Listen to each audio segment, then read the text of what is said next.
Committee will come to order without objection. The chair is authorized to declare a recess at any time. We welcome everyone to today's hearing on Europe's threat to American speech and innovation. The chair now recognizes the gentleman from Alabama to lead us in the Pledge of Allegiance. I pledge allegiance to the flag of the United States of America and to the republic for which it stands, one nation, under God, indivisible, with liberty and justice for all.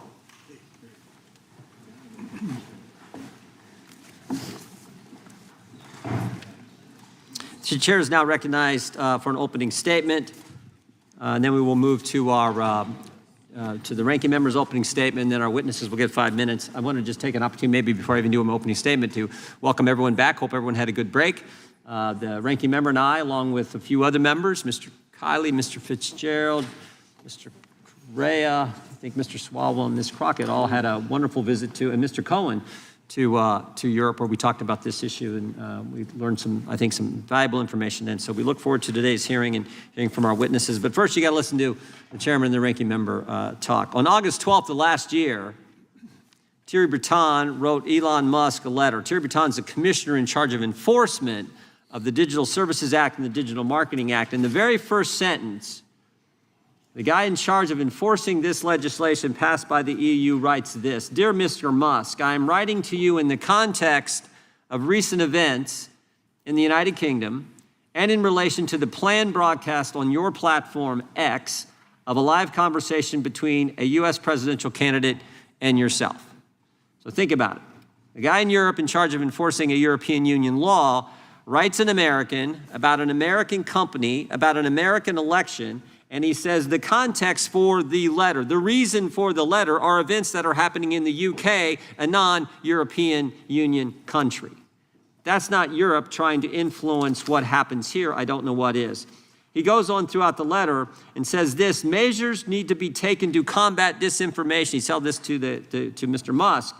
We're concerned about any, quote, illegal content you may have. And he ends his letter by saying, "My services and I," very last sentence, "my services and I will be extremely vigilant to any evidence that points to breaches of the Digital Services Act and will not hesitate to make full use of our toolbox." So he ends the letter with a threat. So before the interview even takes place, he's threatening an American running an American company about an interview regarding the most important election we have, election of the President of the United States. And again, saying the reason for doing so are events that are happening in a non-European Union country, the UK. Comments about events happening in the UK. Concerned about this, quote, spillover effect. That is why we're having today's hearing. That's why we went to Europe last month, or actually in July, to study this issue. Now, here's what's interesting. Mr. Breton, after he sends this letter, this committee sent him 2 letters, and then he suddenly resigns. We asked him to come today, but he refused to come. We asked him to send written testimony. He refused to do that. We asked him to appear. He refused. He just wouldn't come. I think it's important to remember what the House Judiciary Committee did last Congress. We investigated our government, the Biden administration, their attacks on free expression here in the United States. What Michael Schellenberger journalists called the censorship industrial complex. Big government, big tech, big media, big academia, all working together to censor Americans. And we learned all kinds of things in that investigation. We learned on April 27th of 2022 that the Biden administration had established a disinformation governance board. That's right, a bunch of bureaucrats going to get together and tell you what you can say, what you can tweet, what you can post, what you can read, what's misinformation, what's disinformation, and the new term they come up, what's malinformation. Thank goodness, because many of us raised concerns about that, they disbanded that disinformation governance board. We no longer had that. We heard from journalists like Mr. Schellenberger, like Matt Taibbi, regarding the Twitter files. We heard from Tulsi Gabbard. We heard from RFK Jr., all Democrats, frankly. In fact, I took some heat for that. What are you doing bringing Democrats in front of the judiciary? We brought them in because they care about the First Amendment. It was interesting. When RFK Jr. came in to testify, the Democrats actually made a motion to go to executive session. Kick everyone out. No journalists, no one was allowed. They wanted to kick everyone out, go to executive session so no one could hear what RFK Jr. was going to testify to in a hearing on censorship. You can't make this stuff up. We learned that on January 23rd. Oh, think about that, by the way. We learned on January 23rd, 2021, maybe point this one out first, that there was an email. So the third day of the Biden administration, there was an email sent from the White House to Twitter which said, take down this tweet ASAP. And who had issued the tweet? Who had put out the tweet? RFK Jr. So you had the Biden administration trying to censor a fellow Democrat who was going to run against him in the Democrat primary. I mean, and everything in that tweet actually were true statements. So we learned all that last year, and of course our investigation culminated with a letter from Mr. Zuckerberg on August 26, 2024 last year, where he said, yes, the Biden administration pressured us to censor. We did it, we're sorry, and we won't do it again. And Meta, Facebook, has now subsequently changed policy. They now go to the community notes policy instead of the, quote, independent fact checker approach that was being used before. We had one other witness last Congress, journalist from Canada, Rupa Subramanya, who I thought said something that was really important. She said, free speech is a core value of Western culture. And that is true, and that's what our concern is. We're concerned about the attacks on free expression in Europe, the censorship, the arrest for offensive posts, the chilling effect it all has on speech, but we're more concerned, frankly, as Americans, about the limits the DSA, the Online Safety Act in the UK, put on Americans' First Amendment rights, and the shakedown, and I think that's the appropriate term, the shakedown of American tech companies under the DSA, the OSA, and the Digital Marketing Act Digital Markets Act in the European Union. These acts target our tech companies that provide the modern town square, and they are the engines of innovation in our global economy. Since the turn of the century, European tech companies have languished behind their American counterparts. European governments have tried everything to change this except what might actually work, deregulating their own economy and letting free enterprise flourish.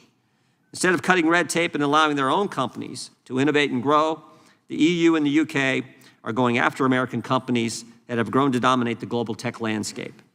Regulations like the EU's Digital Markets Act and the UK's Digital Markets Competition and Consumers Act impose burdensome requirements on US tech companies while leaving their European counterparts untouched. But these attacks on American companies won't result in a so-called European champion.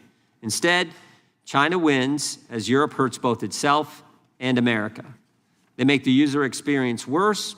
They distort the digital marketplace by allowing less innovative and less efficient foreign competitors to simply steal from US tech companies. In addition to attacking American tech companies, Europe is attacking free speech around the world, including here in America. Laws like the Digital Services Act and the Online Safety Act are the engines of global censorship regime targeting political speech disfavored by European bureaucrats. The censorship mechanism is simple. The DSA and the OSA effectively require social media platforms to change their terms of service to moderate more content. These companies have one set of standards that they apply globally because it's costly, impractical, and harmful to user privacy to change content moderation rules based on a user's location. So when platforms are forced to change their terms of service to comply with European laws, it affects what we see, what we read, what we say online here in America, infringing on Americans' First Amendment rights. And this is no accident. Even the New York Times, The Atlantic have acknowledged that these foreign censorship laws are intended to have global impact. And European actions have proven it. Again, just look at Mr. Breton's letter. Supporters say these laws make the online environment safer for children, something that we all agree with. We all want to protect kids. But censorship laws are never about disinformation or child safety or anything else. They're always about censoring criticism of the government. Social media is a relatively new technology, but censorship is as old as time. Misinformation, disinformation, hate speech labels are always used by the people in power to censor their critics. And my experience has taught me that today's misinformation is tomorrow's truth. And we have seen it time and time again.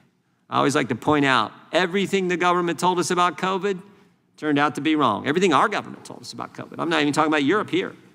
Everything They told us that the virus didn't come from a lab. Sure looks like it did. They told us it wasn't gain-of-function research done at the lab. Yes, it was. They told us it wasn't our tax money used at the lab. Yes, it was. They told us vaccines.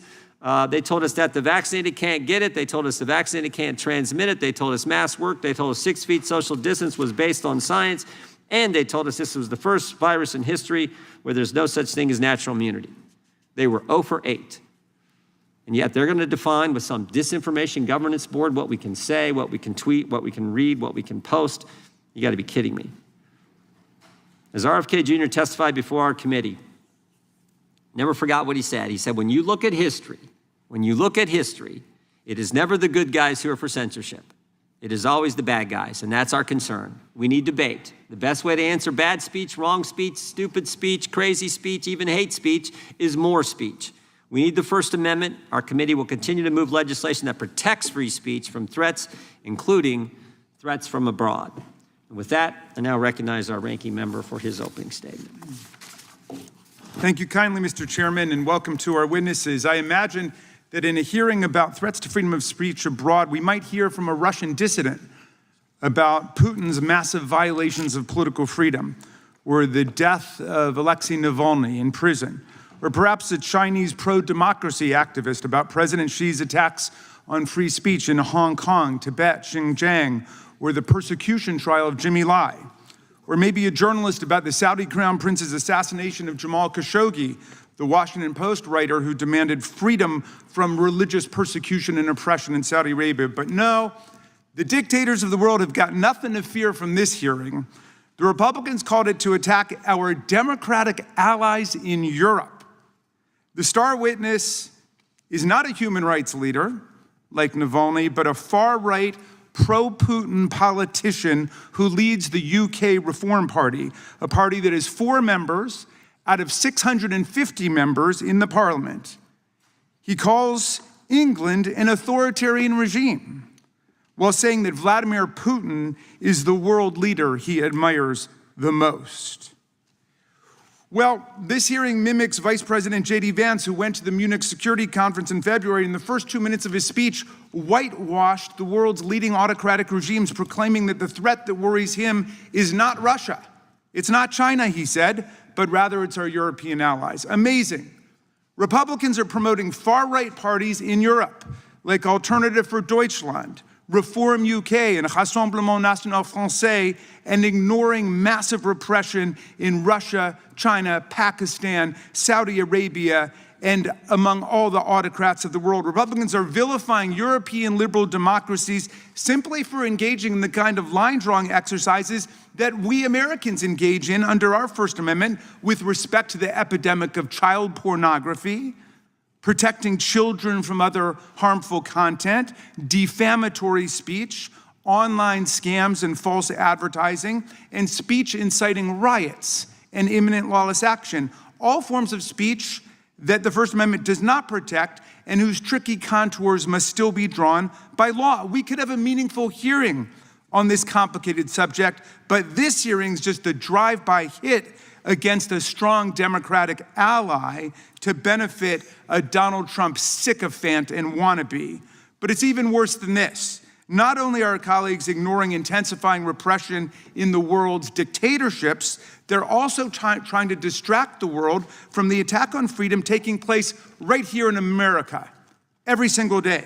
Americans aren't worried about the EU or the Online Safety Act in the UK. We're not worried about white nationalists not having enough license to incite lynch mobs to set immigrants on fire in their bedrooms. Americans are worried that Donald Trump is working to rewrite and whitewash American history in our museums, our textbooks, and our national parks, to destroy PBS, NPR, and public broadcasting, to ban books in our libraries, and to censor any news stories critical of him by installing political henchmen in private broadcast rooms. Americans know that academic freedom is in danger when the administration cancels and withholds billions of dollars in scientific and medical research funding from American universities, even for urgent life-saving studies about breast cancer or heart attacks, as a way to force schools to impose government orthodoxy on curriculum, hiring,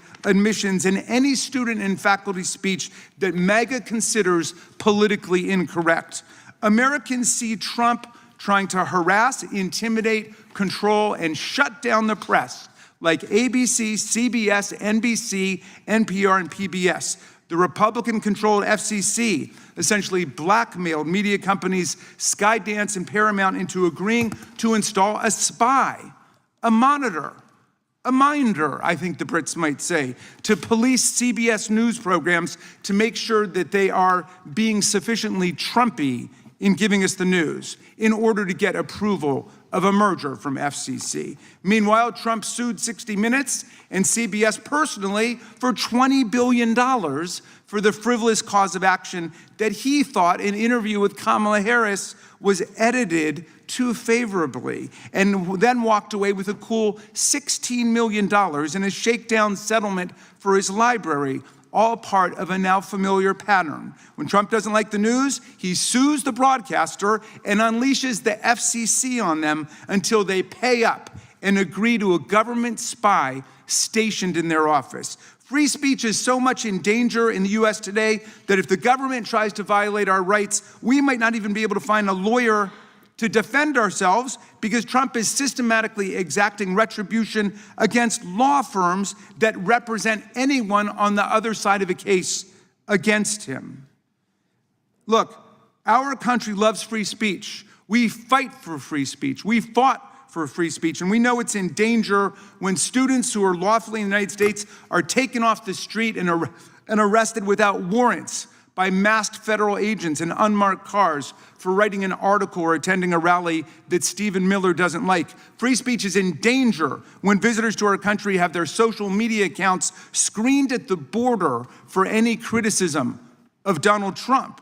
Free speech is in danger when To Kill a Mockingbird, The Handmaid's Tale, 1984, and The Kite Runner are banned from our schools and libraries across the country, and even families defending our freedom abroad have to fight for their kids' right to read freely in public schools run by the Department of Defense. Freedom's in danger when the administration tramples the civil service rights of hundreds of thousands of nonpartisan expert civil servants. These civil servants have been protected against political discrimination for more than a century to maintain the excellence and independence of our federal workforce, but they're now being fired simply for doing their jobs, like prosecuting violent criminals and insurrectionists who try to overthrow our government and attack our police officers, or because they honestly gave honest economic information and labor statistics to the public.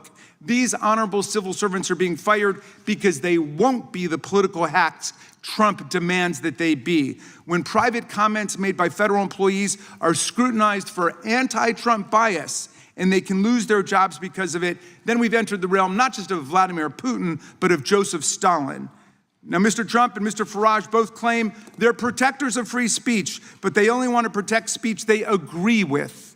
In the UK, Mr. Farage is openly promoting the abolition of the Human Rights Act of 1998 to be replaced with a British Bill of Rights that limits the right of free speech to British citizens and legally sanctioned residents. He complains that racist threats against immigrants are not protected free speech, while he proposes to strip migrants, tourists, and perhaps even visiting American congresspeople of any free speech rights at all. I had my own close encounter with that when Mr. Farage and his team presented for more than an hour in a conversation we had about free speech. And after 3 minutes of talking, he cut me off and terminated the meeting because he didn't like what I was saying.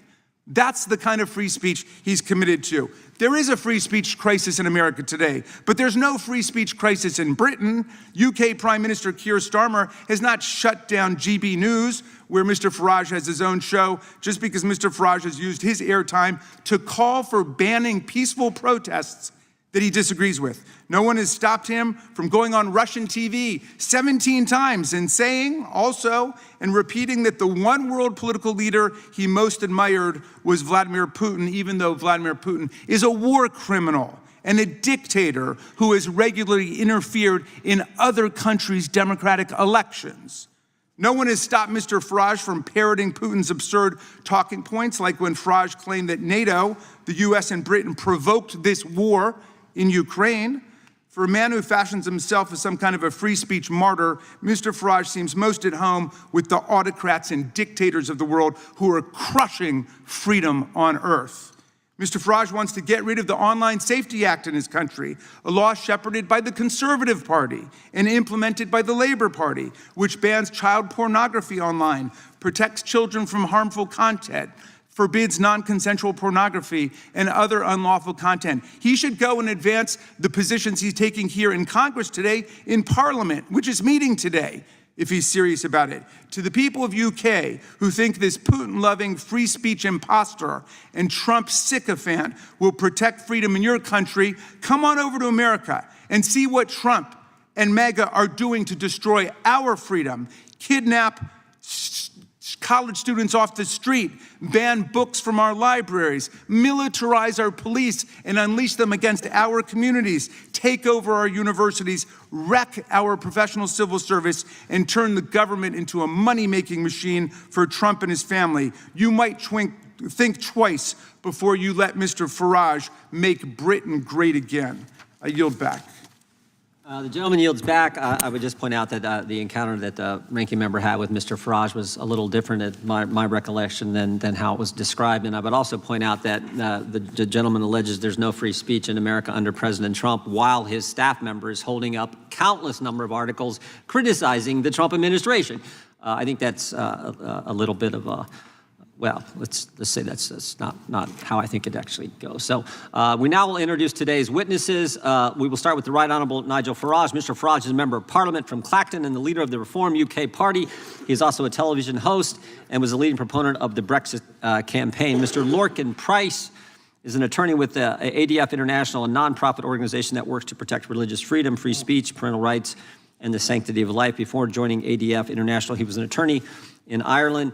Mr. Morgan Reed is the president of the App Association, a trade association comprised of app developers and connected device manufacturers. He routinely testifies before Congress on matters of interest to his members, including artificial intelligence, competition, and other issues. And we have Professor David Kaye. Mr. Kaye is a clinical professor of law at the UC Irvine School of Law. Professor Kaye previously served as the United States Special Rapporteur on the promotion and protection of the right to freedom of opinion and expression.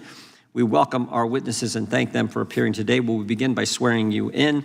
Would you all please rise and raise your right hand? Do you swear or affirm under penalty of perjury that the testimony you're about to give is true and correct to the best of your knowledge, information, and belief, so help you God? Let the record show that each of the witnesses answered in the affirmative. You can, thank you, please be seated.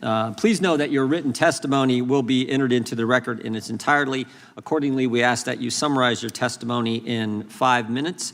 I think we'll just go down the line, and we will start with Mr. Reed, then Mr. Price, Mr. Farage, and then Professor Kaye. So, Mr. Reed, you're recognized. 5 minutes. My name is Morgan Reed, and I'm the president of ACT, the App Association. Our members are small and medium-sized tech companies from your districts and around the world. We build and sell the apps and the products you love. If you're scheduling a haircut, tracking your productivity at work, or using online tools to train your employees, it's likely one of my members made that happen. I'm here to tell you that our European members are just as good, just as smart, and just as entrepreneurial as our American members. Whether it's Clement Sauvage in France, Mitchell Volkring in the Netherlands, or Mark Thomas in the UK, their companies are busy trying to change the world. The difference between them and our American members can be seen in the ever-growing wall of ex-ante regulation and compliance requirements from an EU government that is constantly asking how government can be more involved rather than less. Unfortunately, the DMA is a perfect encapsulation of the problem. Ostensibly, it exists to make it easier for EU companies to compete with the US tech lead. Instead, it just creates leadership in red tape. Small companies find value in the bigger platforms for 3 boring and absolutely vital reasons. They need to offload overhead, have access to a global market, and have customer trust. Because small businesses are always overworked and undermanned. For us, offloading overhead is critical. A small business is trying to ship a product, not learn about tax laws in 160 countries. We don't want to sign multiple contracts with middlemen to handle shipping or web storage, or send bills to dozens of different platforms, each with their own PO system. Small businesses need to focus their time on serving the customer to compete.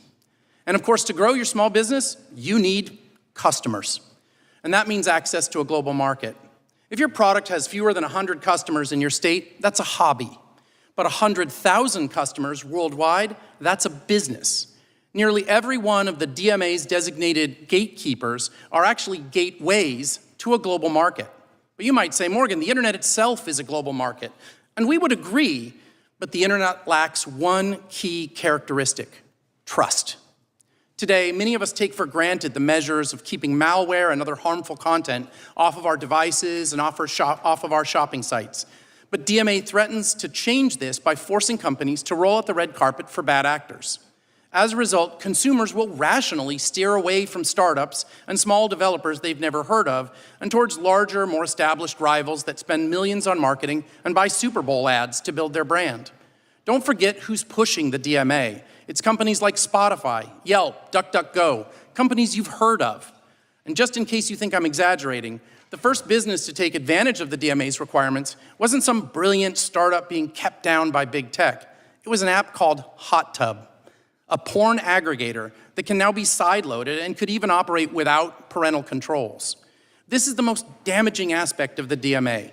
By forcing the gatekeepers to remove features or capabilities that would keep bad actors off your smartphone and out of your wallet, the DMA demands the world adopt a flea market model, where anybody with a plastic folding table and some boxes that fell off the back of the truck are given the same access to consumers as legitimate businesses. For small businesses, we want the platforms to provide us with ever-improving tools, features, and pricing models to make it attractive. We don't love the big platforms, we do business with them. Because without our products, their platforms aren't worth very much. Without their tools, our overhead goes up, our speed goes down, and trust goes out the window. If we have any ask of the platforms, it's for them to do more, not less. We want them to do more to reduce overhead, more to protect our intellectual property, and do more to maintain those trust relationships. And into this relatively straightforward business arrangement, Europe has injected regulatory walls like the Digital Markets Act, the Digital Services Act, the Online Safety Act, our old friend GDPR, and the newest edition, the AI Act. These laws aren't there to lower friction. They are, as Teresa Ribera at the European Commission puts it, focused on creating a culture of compliance. That's a quote. While an ever-thickening wall of overlapping regulations is exactly what compliance lawyers want, it's not what innovators want. It's not what small businesses want, and it's not what customers want. We ask you to reject the European regulatory culture and instead focus on a culture of opportunity and innovation. Small businesses never succeed if we can't beat the red tape. Thank you very much for your time, and I look forward to your questions.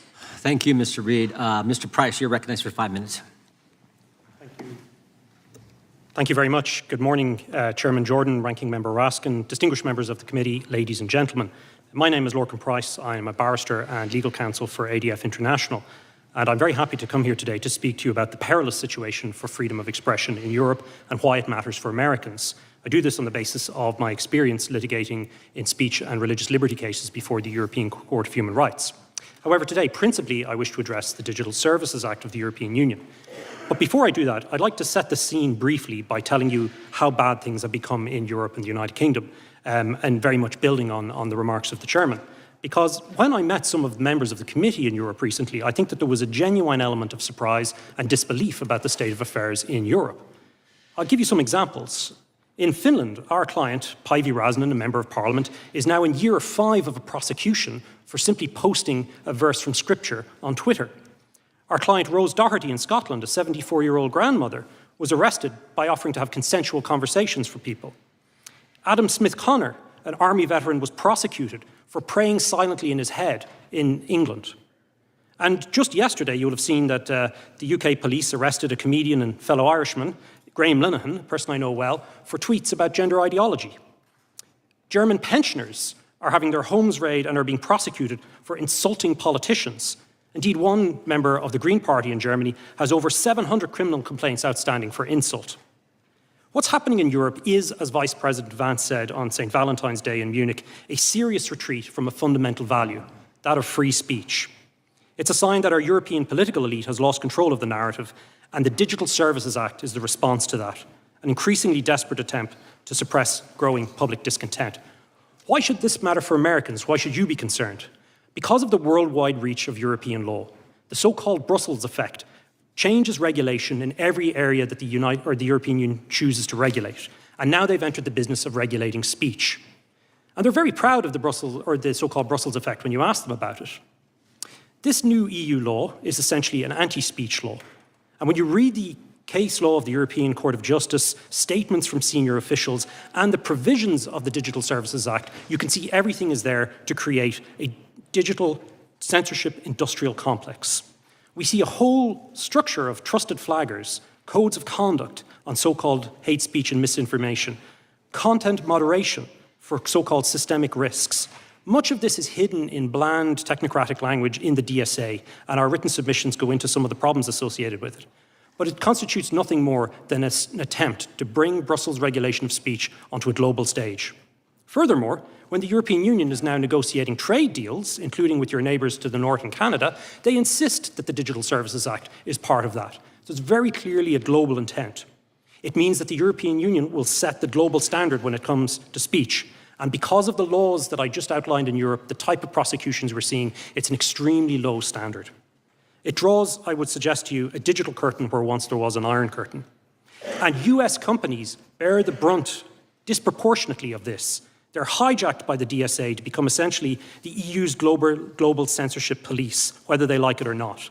The DSA contains expansive powers of investigation, huge compliance costs, and crippling fines if they're found to be non-compliant for removing so-called illegal content. Indeed, I commend your committee's report recently on showing the bias at the heart of the system. As we speak, companies are having to make a decision, an invidious decision between whether or not they defend German pensioners criticising politicians or they comply with the European Commission and with national laws. We know from COVID censorship which is the most likely route they take. Compliance is easier and cheaper, but it is not good for speech.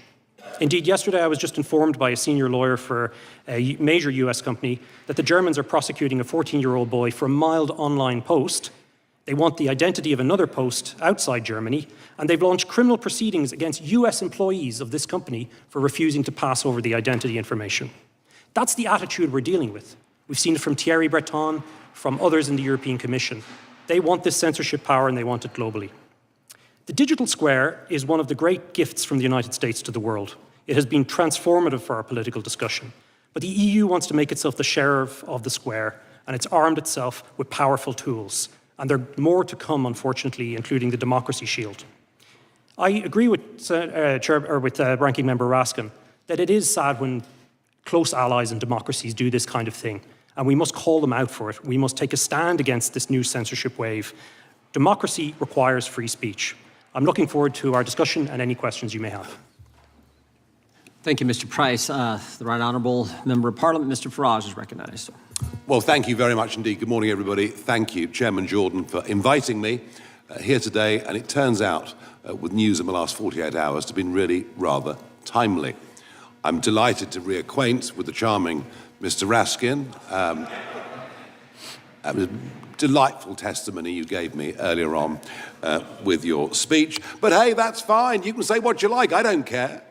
Because that's what free speech is. And in a sense, this has all been going wrong now for a couple of decades. We've kind of forgotten the Voltairean principles that we'll fight and defend to the death your right to say something that we fundamentally disagree with. That is the absolute foundation, if you think about it, of free speech, of democracy, of living in freedom. It's kind of why we fought 2 world wars at massive, massive cost to defend that very principle for ourselves and for many, many others around the country. And I first became worried about all this with cancel culture. You know, the idea that we can't have this speaker go to a university because some people might be offended by what he or she have to say. It is important to note that there is not a parent in the United Kingdom, and I would guess it's the same for America too, that is not concerned about content their children as minors can find on the internet. Not a single parent that is not concerned about this. But at the moment, we're not finding the right solutions. I do myself begin to think that hardware might be one of the solutions. That laptops, that handsets could be programmed so that many, many apps and many, many services simply aren't available from these devices. But what we've done is to go down the legislative route.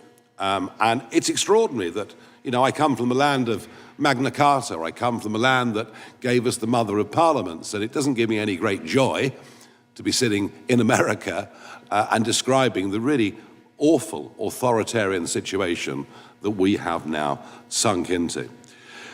J.D. Vance did us all a service at the Munich Security Conference back in February this year. He really got this debate up and running, and it's a vital one.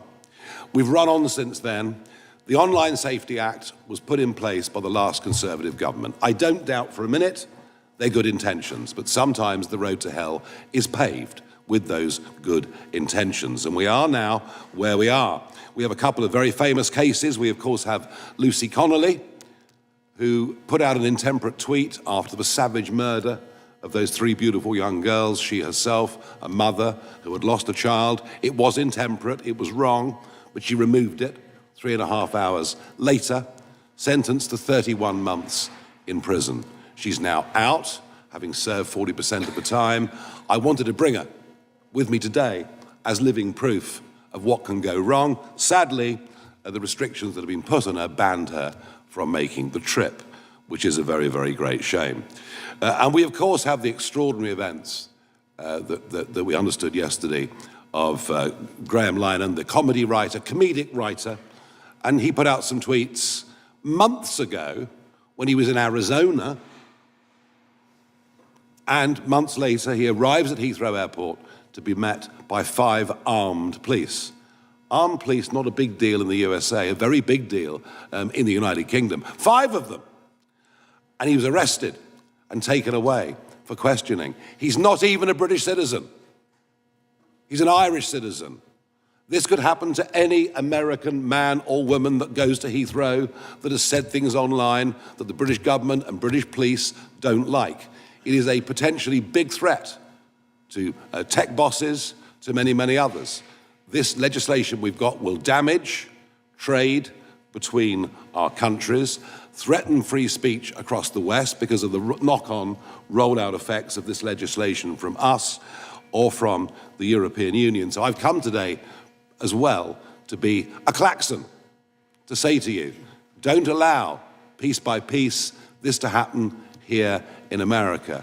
And you would be doing us and yourselves and all freedom-loving people a favour if your politicians and your businesses said to the British government, you've simply got this wrong. At what point did we become North Korea? Well, I think the Irish comedy writer found that out 2 days ago at Heathrow Airport. This is a genuinely worrying, concerning, and shocking situation, and I thank you for the opportunity to come here today. Thank you, Mr. Well said. Thank you, Mr. Farage. Professor Kaye, you're recognized for 5 minutes. Chairman Jordan, Ranking Member Raskin, members of the committee, thank you for the invitation to appear before you. I ask that my written statement be entered into the record. My name is David Kaye. I'm a law professor at the University of California, Irvine, where I research and teach in international law. I know something about censorship. From 2014 to 2020, I was the United Nations Special Rapporteur on Freedom of Opinion and Expression. In that role, I monitored a growing global assault on free speech. Among other things, I led a landmark effort to call out China's attacks on civil society. I detailed repression of media and criticism in Putin's Russia. I condemned Iran's suppression of dissent. And I even criticized democratic governments when they sought to force platforms to take down lawful speech. That is censorship. Violations of the human right to seek, receive, and impart information and ideas of all kinds, guaranteed by Article 19 of the International Covenant on Civil and Political Rights, a treaty ratified by the United States in 1992. Inspired by the First Amendment, it guarantees a speaker's rights and the rights of everyone to access information. So it pains me that the United States, the country that had my back as special rapporteur, the land of the First Amendment's make no law, now leads the charge to undermine freedom of speech and of the press. The threat is real, live, and I think shocking given our nation's historic commitments. The administration follows a well-worn path. A few examples. The silencing of scientists and public health officials. Just last week, the head of the CDC was fired because she would not agree to change her conclusions about vaccines. The administration has scrubbed websites that doctors and parents use to make decisions.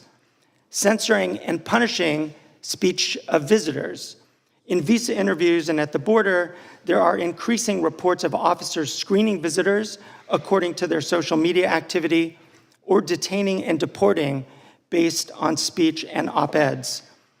And the repeated assaults on the media, as we've seen attacks on public broadcasting, frivolous lawsuits against media outlets, and the decimation of Voice of America.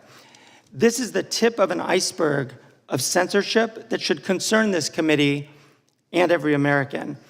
Yet US officials who claim to be free speech warriors are spending their time looking abroad.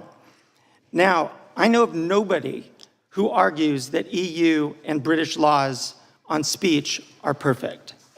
Still, the EU Digital Services Act and the UK Online Safety Act respond to problems both sides of the aisle in Congress have found serious but have yet to address: the enormous, opaque, and unaccountable power of a small number of massive tech companies over our information environments. The EU answered the question of massive platform power not by claiming new powers to take down content or accounts. It adopted new rules to empower users, including by requiring notice and an opportunity to appeal content moderation decisions.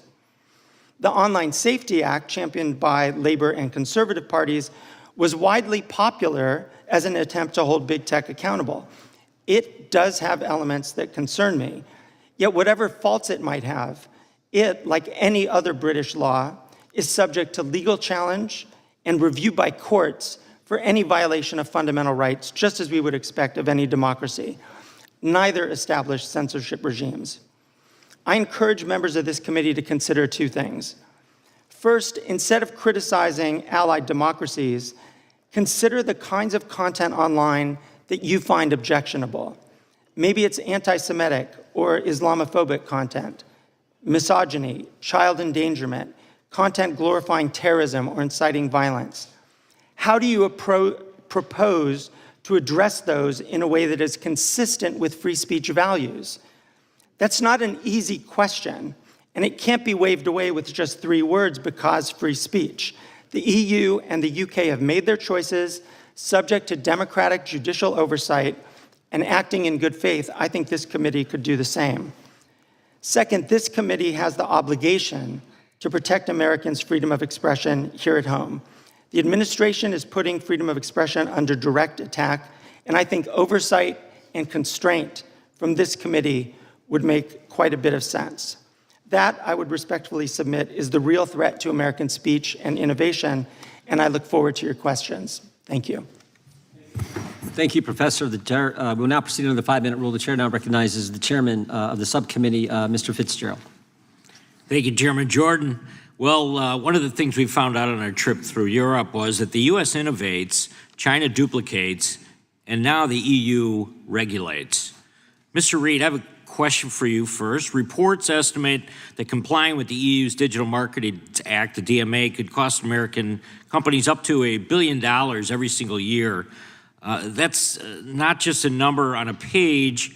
Those costs ultimately fall on American workers, who will see fewer jobs, on consumers, who will face higher prices and fewer choices, and on entrepreneurs, who will have a harder time competing against subsidized foreign rivals. Mr. Reid, is it correct that these compliance costs affect our economy? And what does it mean for America if Europe is allowed to impose these kind of costs on U.S. innovation? The short answer is yes, absolutely. The more detailed answer is that unfortunately that Europe has taken an ex-ante approach to regulation. The United States has always done well with an ex post.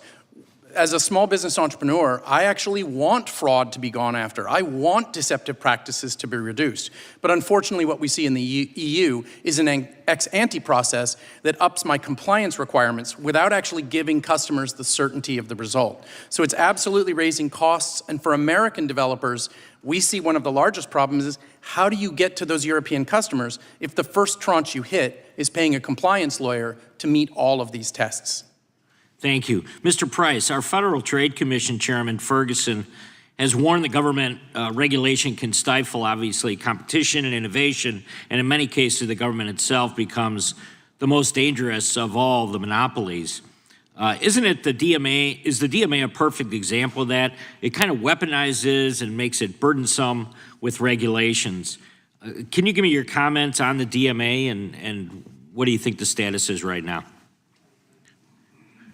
I certainly agree that European regulation generally slows down competition. It creates a situation whereby companies are unable to innovate with any degree of speed because they're constantly looking over their shoulder towards regulators around compliance.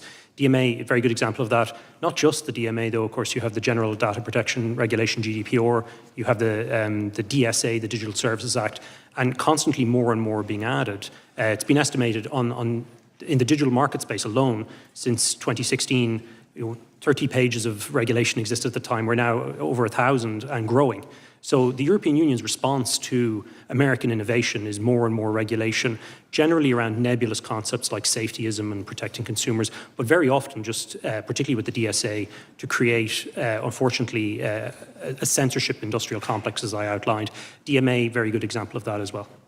Thank you very much. Mr. Reid, if I could come back to you, President Trump just secured a landmark commitment from the EU to address unjustified digital trade barriers. It was part of the U.S.-EU trade deal. I'm hopeful that this will result in the EU kind of removing, and a lot of people we talked to in Europe when we were there said that there was a possibility that they could pull back on some of this. What action could President Trump take to hold the EU accountable to their commitment? And are there additional enforcement tools that Congress could provide to make that happen? Well, I think, Congressman Fitzgerald, you've done great work in reaching out and sending letters to make it clear what the position of the United States government is on these issues. The reality is that the Europeans themselves, through the Draghi report, are recognizing that they have done a lot to harm those very same industries. We're hopeful that the United States can continue to use the careful power and the careful discussions through our trade negotiations and other actions to get them to step back. But we're here to talk about free speech, and so one of the things I would point out is we want the small businesses in Europe to also be able to speak and say, hey, we need these regulations pulled back. So just to follow up to that then as well, a 2024 staff report by the Housing Oversight Committee found that FTC Chair Lina Khan was using taxpayer dollars to send agency quote-unquote liaisons to the EU to assist with the implementation of the Digital Markets Act.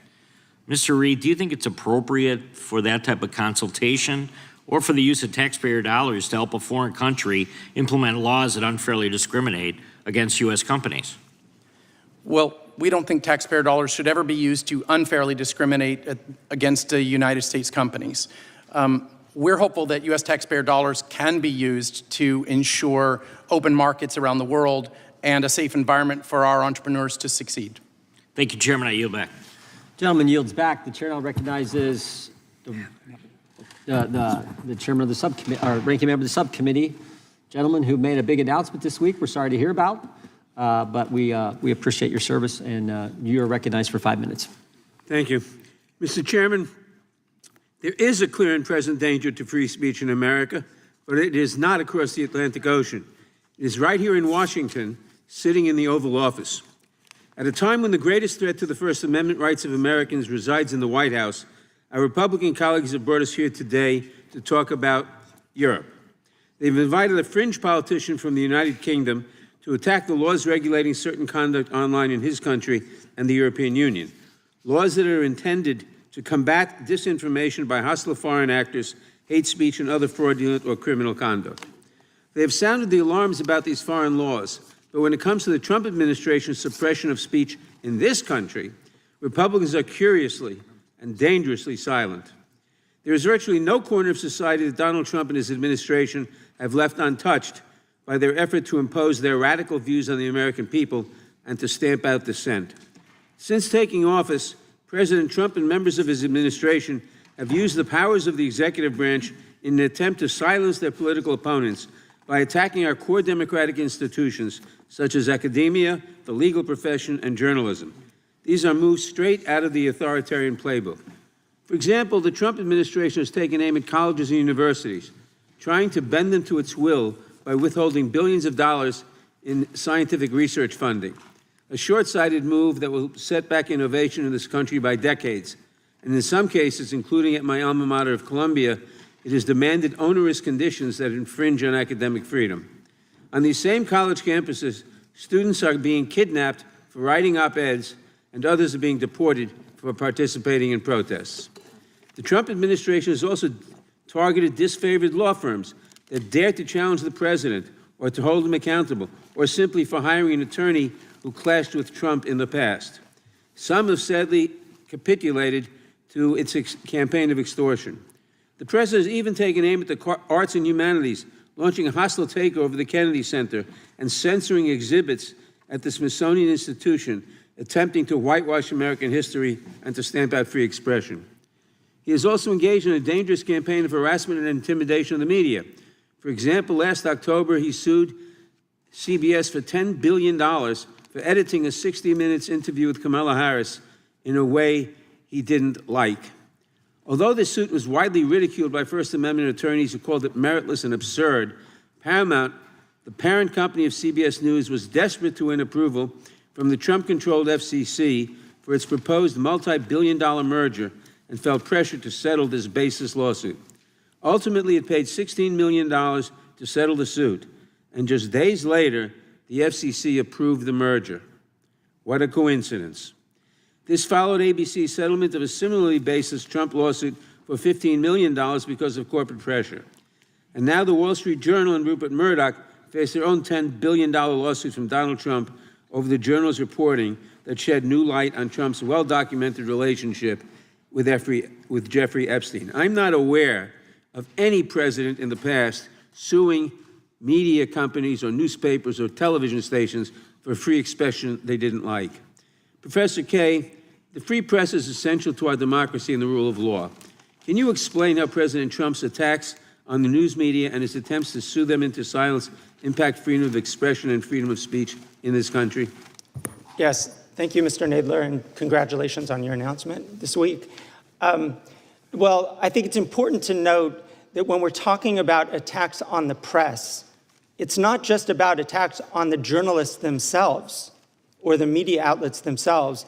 It's about every American's right of access to information. It's about the freedom of public debate that we get from a media that isn't intimidated either by suit or by criticism from the Oval Office or whatever it might be.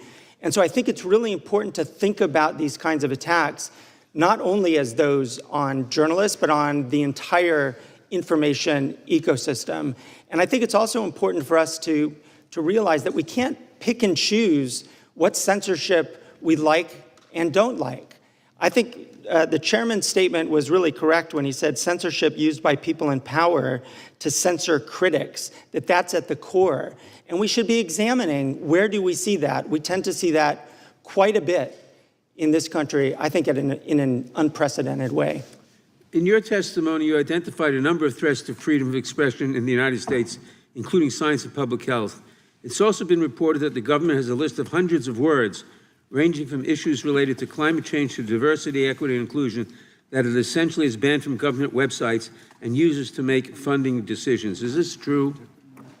I've seen those reports, and I understand that to be true as well, particularly the use of lists of words, essentially to censor research that would be conducted by scientists at universities and at national academies in the United States. Thank you. My time has expired. I yield back. Gentleman yields back. Ranking member is recognized for unanimous consent.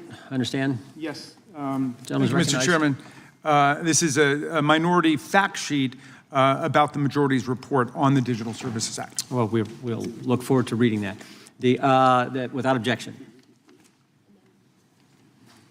Mr. Chairman, I have another. The gentleman from New York is recognized for unanimous consent. Mr. Chairman, I have a unanimous consent request. I ask unanimous consent to enter into the record an article published by Reuters on October 29th, 2024, titled Fact Check, UK Woman Jailed for Inciting Racial Hatred, Not Posting Hurtful Words, which confirms that Lucy Connolly pled guilty to inciting racial hatred and was not, as claimed in deceptive social media posts, punished merely for posting, quote, edgy words on the internet.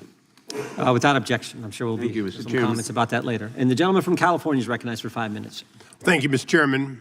Professor Kaye, being a fellow Californian, I'm sure you're aware and could correct the ranking member that our own governor has sued Fox for $787 million. Isn't that correct?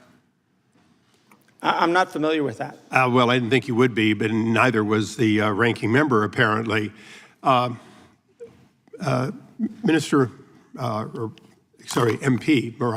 Farage, do you have the equivalent of what the Professor Kaye was talking about, which is the Article 19? You're a signatory to that international convention, if you will, on free speech. Do you feel that it is being observed in the UK? Maybe a signatory to it, and we may. And the Prime Minister, today in the House of Commons was talking about free speech, and indeed when President Trump was with him in Scotland the other day, he talked about our proud history of free speech, but what people say and what they do are two very different things. And the argument is that the Online Safety Act, I'll repeat what I said earlier, may have been designed by the Tories with the best of intentions, but has turned out to be the sledgehammer that misses the nut. It's not protecting kids, and it is damaging. So now, going back to the United States, you don't have a constitutional framework that is the equivalent of ours in that you have no First Amendment absolute guarantee. Is that correct? It is correct. Our Constitution isn't in written form. It's based on common law that's evolved and adapted over centuries, and your founding fathers looked at the best bits that we had. So it appears in Europe and in the UK, free speech is whatever the bloody members think it is at a given time, and it changes with the will of the people they elect. Is that right? Yes, but I don't think at any point we've really had a proper debate about infringements of free speech until COVID. And I think COVID changed the game. Okay. I think the government, social media platforms, big media, suddenly there were arguments that needed to be made that were banned. So, Mr. Reed, to your knowledge, and I would go to the professor, but he seems to be ill-informed even on our own governor's lawsuits. First Amendment. In the United States, you can sue for anything. Do you often win if you sue against institutions like Fox, Wall Street Journal? Isn't it true that effectively the First Amendment creates a tremendous shield against anything except malicious, deliberate lies?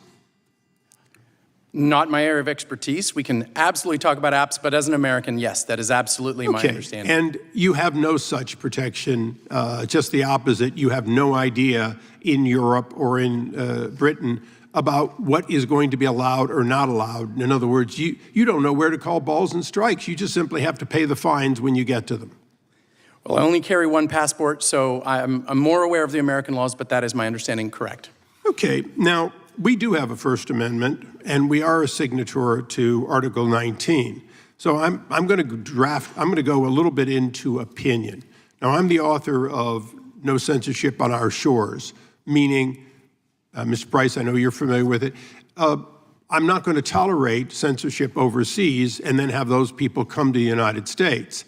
Now, Professor Kaye may object to the idea that I'm not going to let people who have been involved in censorship come into the United States because I think it's unacceptable to get away with that overseas. But let's be reciprocal for a moment for Mr. Reed and for everyone. If we're seeing Europe and the UK and other countries stifle what we are guaranteed in the U.S., and particularly arrest somebody for what they said while on U.S. soils, shouldn't this administration be just as strong and reciprocal that we will not tolerate that activity even off our shores. And isn't that ultimately what the United States must make available to the world, essentially guarantee the First Amendment to anyone, anywhere, if they want to do business with the United States? Mr. Price.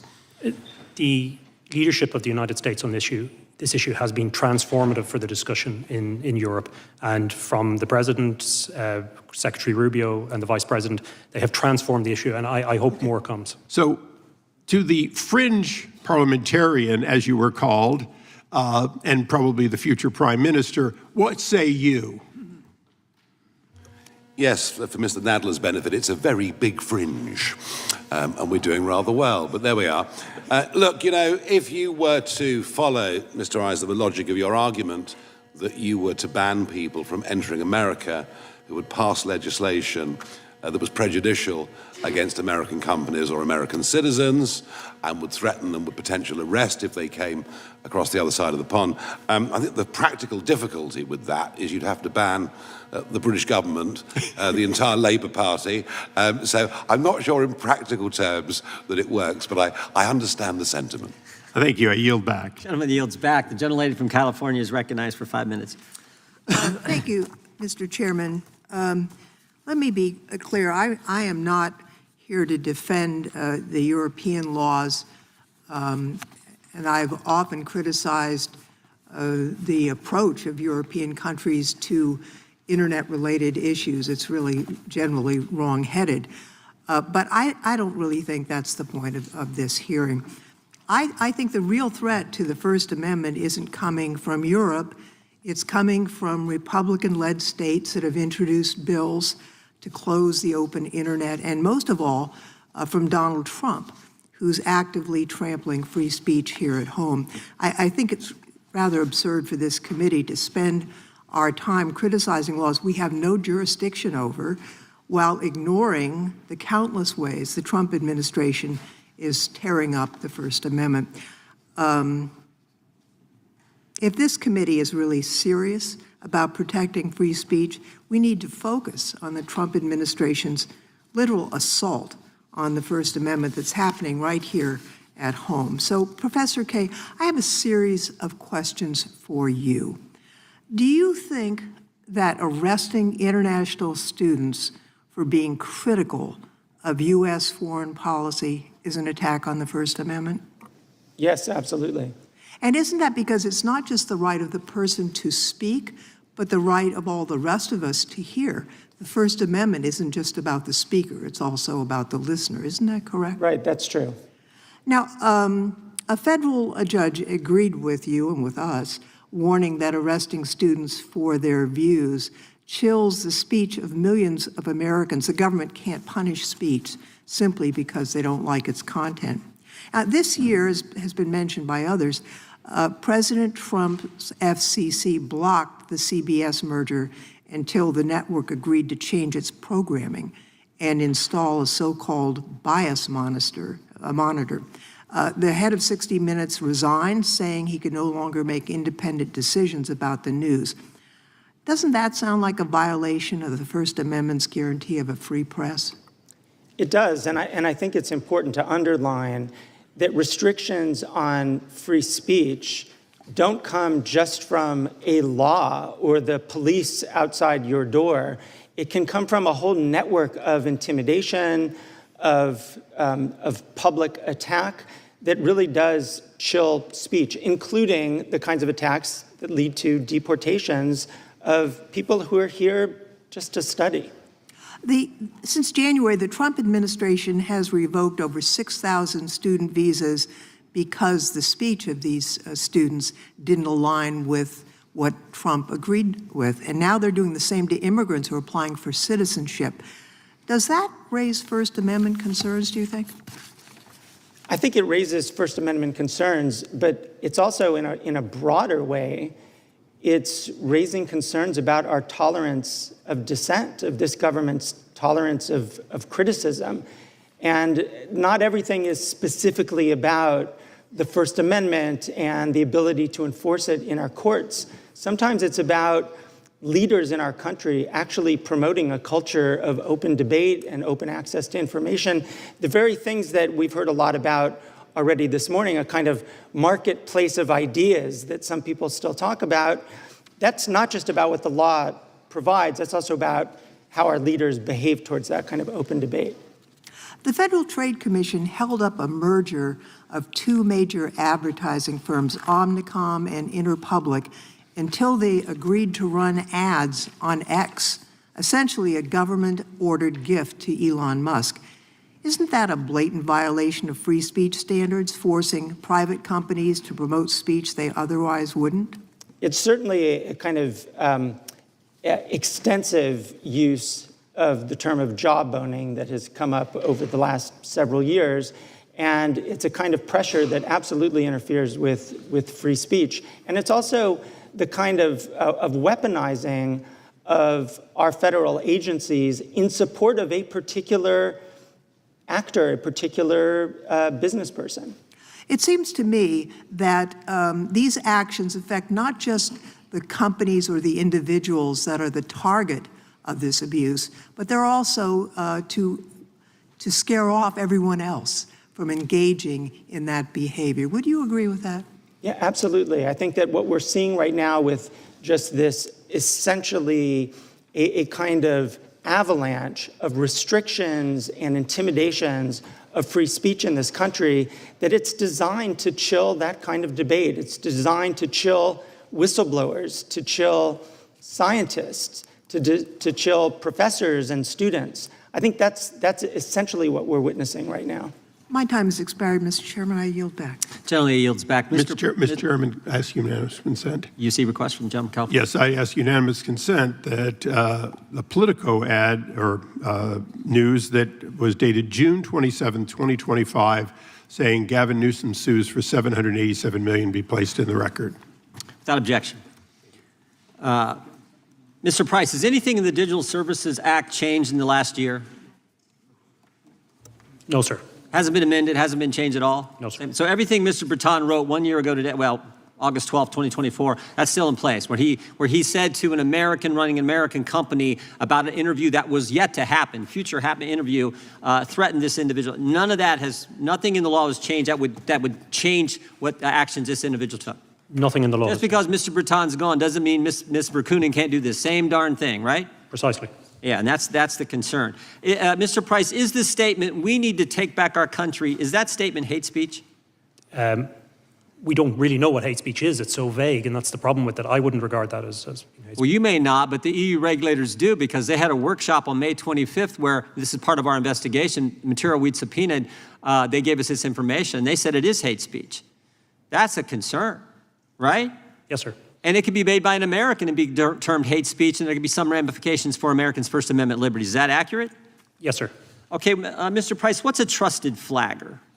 A trusted flagger is an NGO or a private organization that's recognized under the DSA, and if they identify or a complaint has been made... Wait. Recognized by who?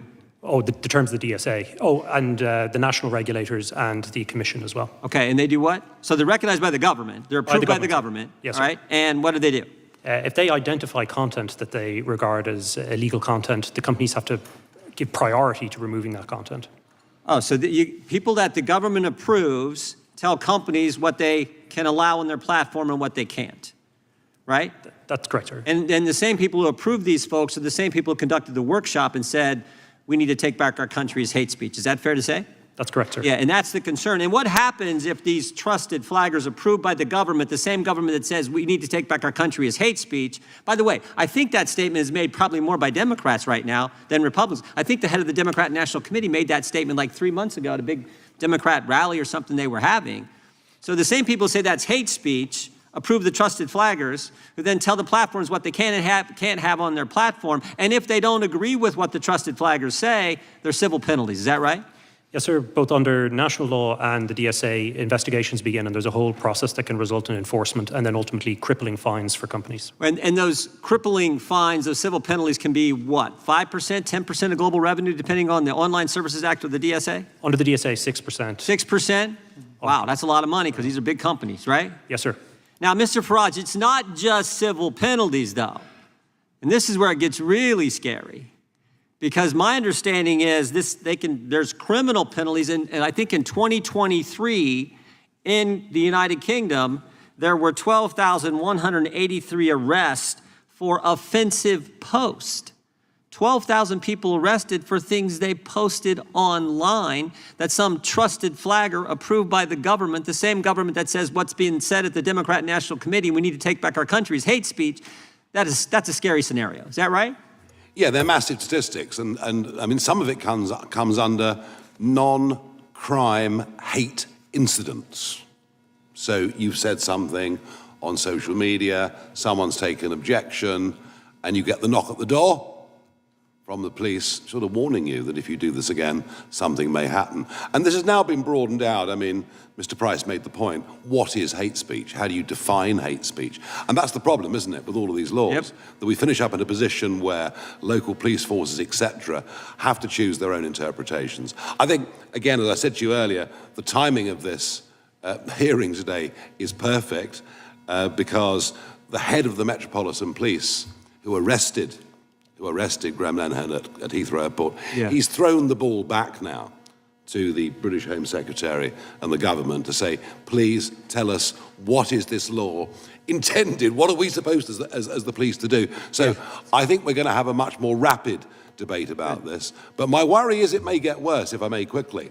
Because the Labour government now are intending to pass a law that has a definition of Islamophobia. They're intending to put that into law.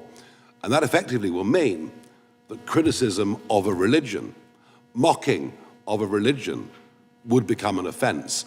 And that's totally against everything. Well, because, you know, we've always given the Pope a hard time. We've always given the Archbishop of Canterbury a hard time. So we're finishing up kind of with two-tier law and two-tier justice. Well, and that's very concerning. I had one other question I'd like to get from maybe you and Mr. Price, if I could. Speaking of religion, tell me what performative prayer is. This is something we've seen and we've discovered in our investigative work. Maybe we'll start with Mr. Price, then go to Mr. Farage. Yes, sir. We have a client at the moment who's been prosecuted or was arrested in Bristol for a Christian pastor preaching about the differences between Christianity and Islam. He was then assaulted by a group of people identifying as Islamic people. The police arrived and they arrested him, not the people who assaulted him. This is the state of play in the United Kingdom in terms of free speech. And unfortunately, across Europe, I mean, I have a whole file of cases here where people have been arrested for criticisms of Islam, where they've been prosecuted. So things are getting pretty bad. Yeah, that extends to abortion clinics, doesn't it? And the abortion debate in Britain and Europe is different to the abortion debate in America. It's in a different place. But we have seen people warned or arrested if they've been seen to be praying outside abortion clinics, even if they're doing it silently. Hence, it's performative in the sense they're doing that. And you know, I'm afraid you now have to be a certain distance away from one of these clinics. But if other members of the public object and say that your praying there is causing them psychological harm, well, the police may intervene. Thank you. Mr. Chairman, may I comment on one of these issues, just very briefly? I'm fine if the ranking member, okay. I may have to ask you a question after you comment. When you do that, go ahead. I realize I'm opening the door. Yeah. I just wanted to note on this question of what is hate speech. First off, the question of identifying hate speech is not something that happens in a vacuum. In the UK, in Europe, there are very strict rules around the definition of hate speech that connect it not merely to speech, but to incitement. So it's incitement to violence or hatred or discrimination.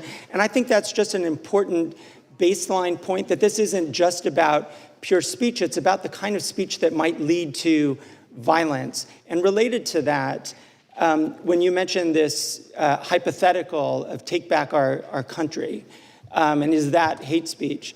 My understanding is that that came up in the context of a hypothetical related to persistent harassment of a Muslim girl.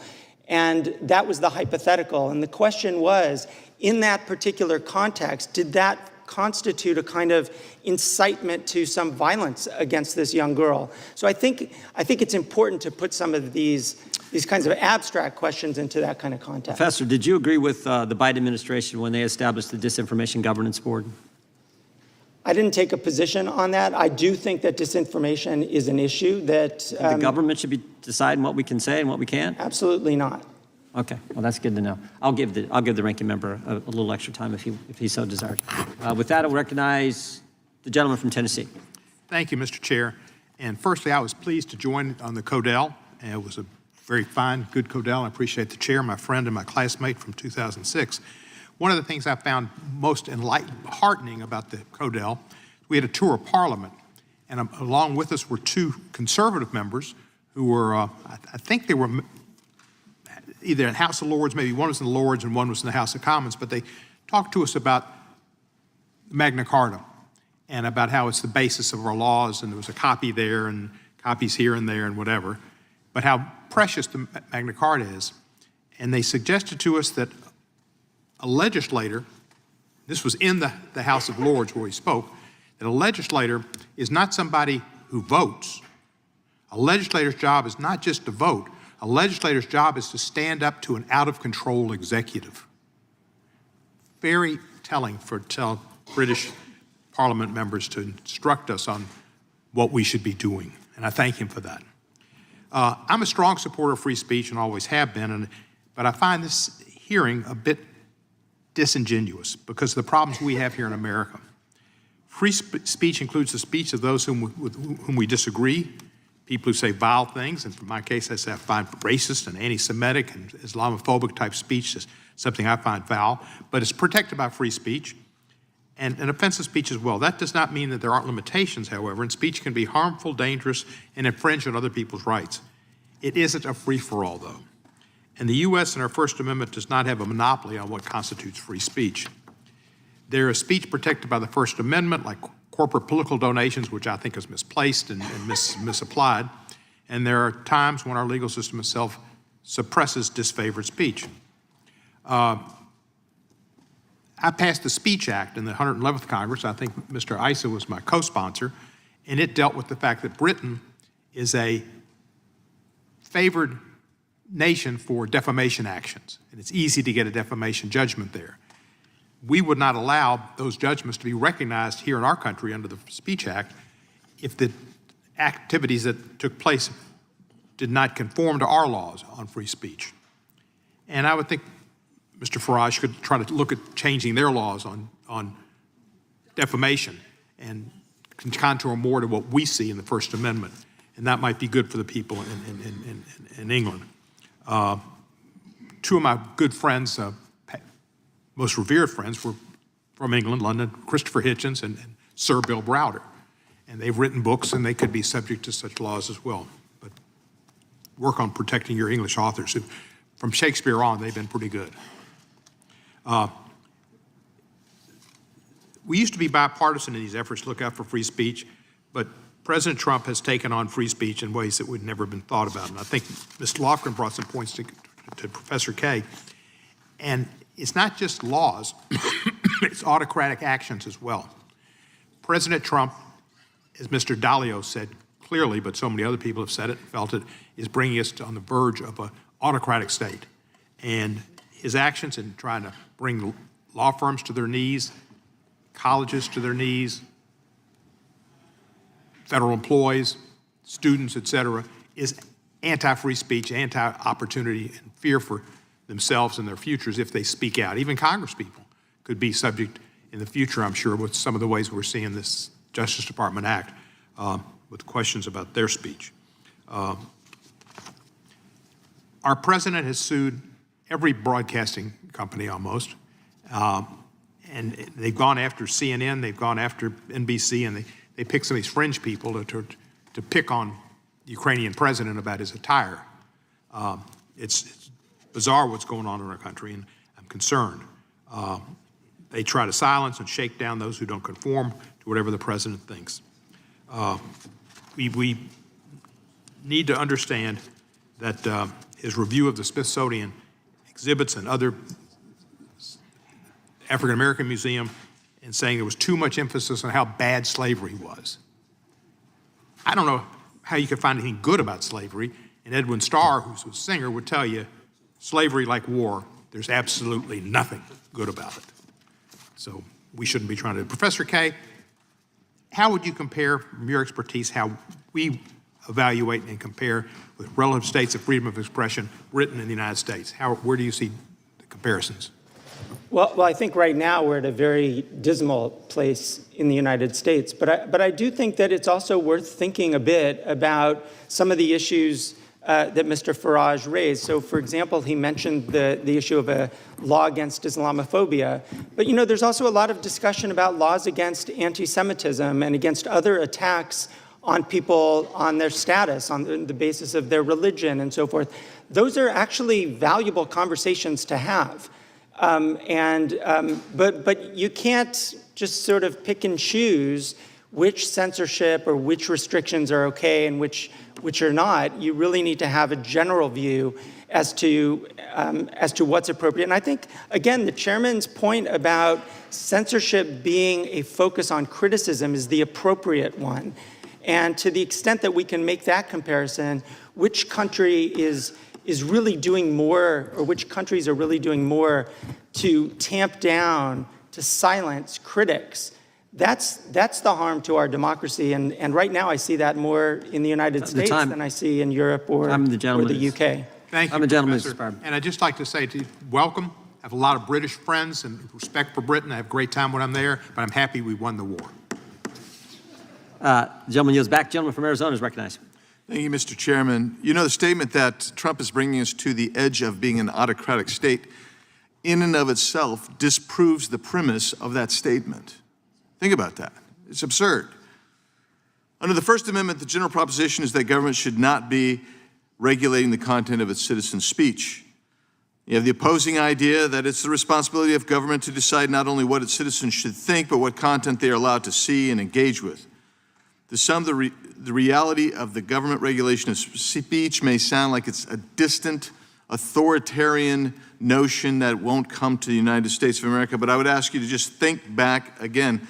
I'm reminded of Orwell's 1984. Think of the memory hole that people are trying to memory hole right now, some even on this panel, sir, who don't want you to realize how bad a government can be when it attempts to censor right here in the United States. For instance, President Obama, this is from an article I'd asked unanimous consent. President Obama has been the most aggressive administration in history, not only going after whistleblowers, but after pursuing reporters who write their stories. How about this one, the Biden legacy? How about this whole stack, and I'll put these in just a second. It's convenient to memory hole what the Biden administration did, what they did to suppress dissent and contrary opinion. I'll get into that in a second. The actions of European governments show that the type of censorship by government is not only possible, but very much doable. Under the guise of public safety, government officials in Europe have suppressed and arrested individuals who have simply engaged in political speech that is arbitrarily deemed to be unspeakable by the government. This kind of regime doesn't just appear on the scene, though. It takes time to develop. And we've seen it here, and that's why I'm taking this opportunity to remind you that FISA must be reformed. FISA must be reformed. So, Mr. Price, you alluded to this. And so I have this document right here that compares the GDP growth of EU versus the U.S. 1998 to 2023. And the U.S. has grown about 87%, almost 90%. The EU has increased its GDP by about 13%. So you have almost a 6x variable there.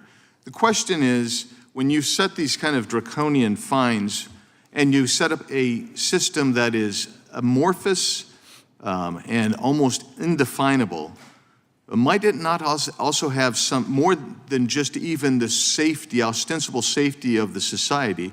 Might it lead to trying to regulate when you can't innovate? I think that's very much the case, sir. We've seen it not just in the area of speech, but obviously, as we were discussing, the Digital Markets Act, data protection, and so on. And Europe is facing some very serious structural problems demographically, financially. And a lot of what I think is inspiring the DSA is what we saw from Germany beginning after the election of President Trump and after Brexit, which is to control the narrative, slow down speech. And into that, then, they're throwing a very wide net out that's affecting all kinds of legitimate speech. We talked about my client Päivi Räsänen in Finland, who's prosecuted for sharing a tweet from the Bible. It's absolutely outrageous. And that becomes now the standard that the DSA will set, not just for Europe, but possibly and predictably globally. And similarly, Mr. Reid, that's what's going to happen to your app innovators. They're not going to be able to have access to 440 million people in a marketplace in Europe without having to go through essentially government censorship. Well, I think you hit it earlier when you said that their focus has been on regulating or adding legislation. And it isn't one piece of regulation or one piece of legislation that has caused problems for our innovators, both in the UK, in the EU, and in America. It's been the stacking effect. Because if you start with one regulation, you say, I can handle that, I'll build that into my business. It's when you have one, then two, then four, then six. So what's been the biggest problem for growth has been their answer is that old quip, the beatings will continue until morale improves. We often feel that way about regulation. Innovation will get regulated until we get more innovation, and I don't think that will work out. Thanks, Mr. Reid. Now I'll finish with you, Mr. Farage. What happened to the great countries of the West? I mean, seriously, and their liberal understanding of civil rights and the ability to speak one's mind openly without fear of arrest or censorship or abuse of harassment by the government? I think what went wrong in many ways is we forgot why we actually had those liberties and had those freedoms in the first place. We forgot that, as I mentioned, I touched on earlier, we forgot the huge sacrifices that were made by citizens alive at that time to defend those principles against tyranny and against dictatorship. We've kind of lost our way in understanding why we are as we are. And I think that has permeated through the education system, or I'm not sure we've been teaching good values. The slavery comment was made earlier. I completely understand there's nothing good about slavery.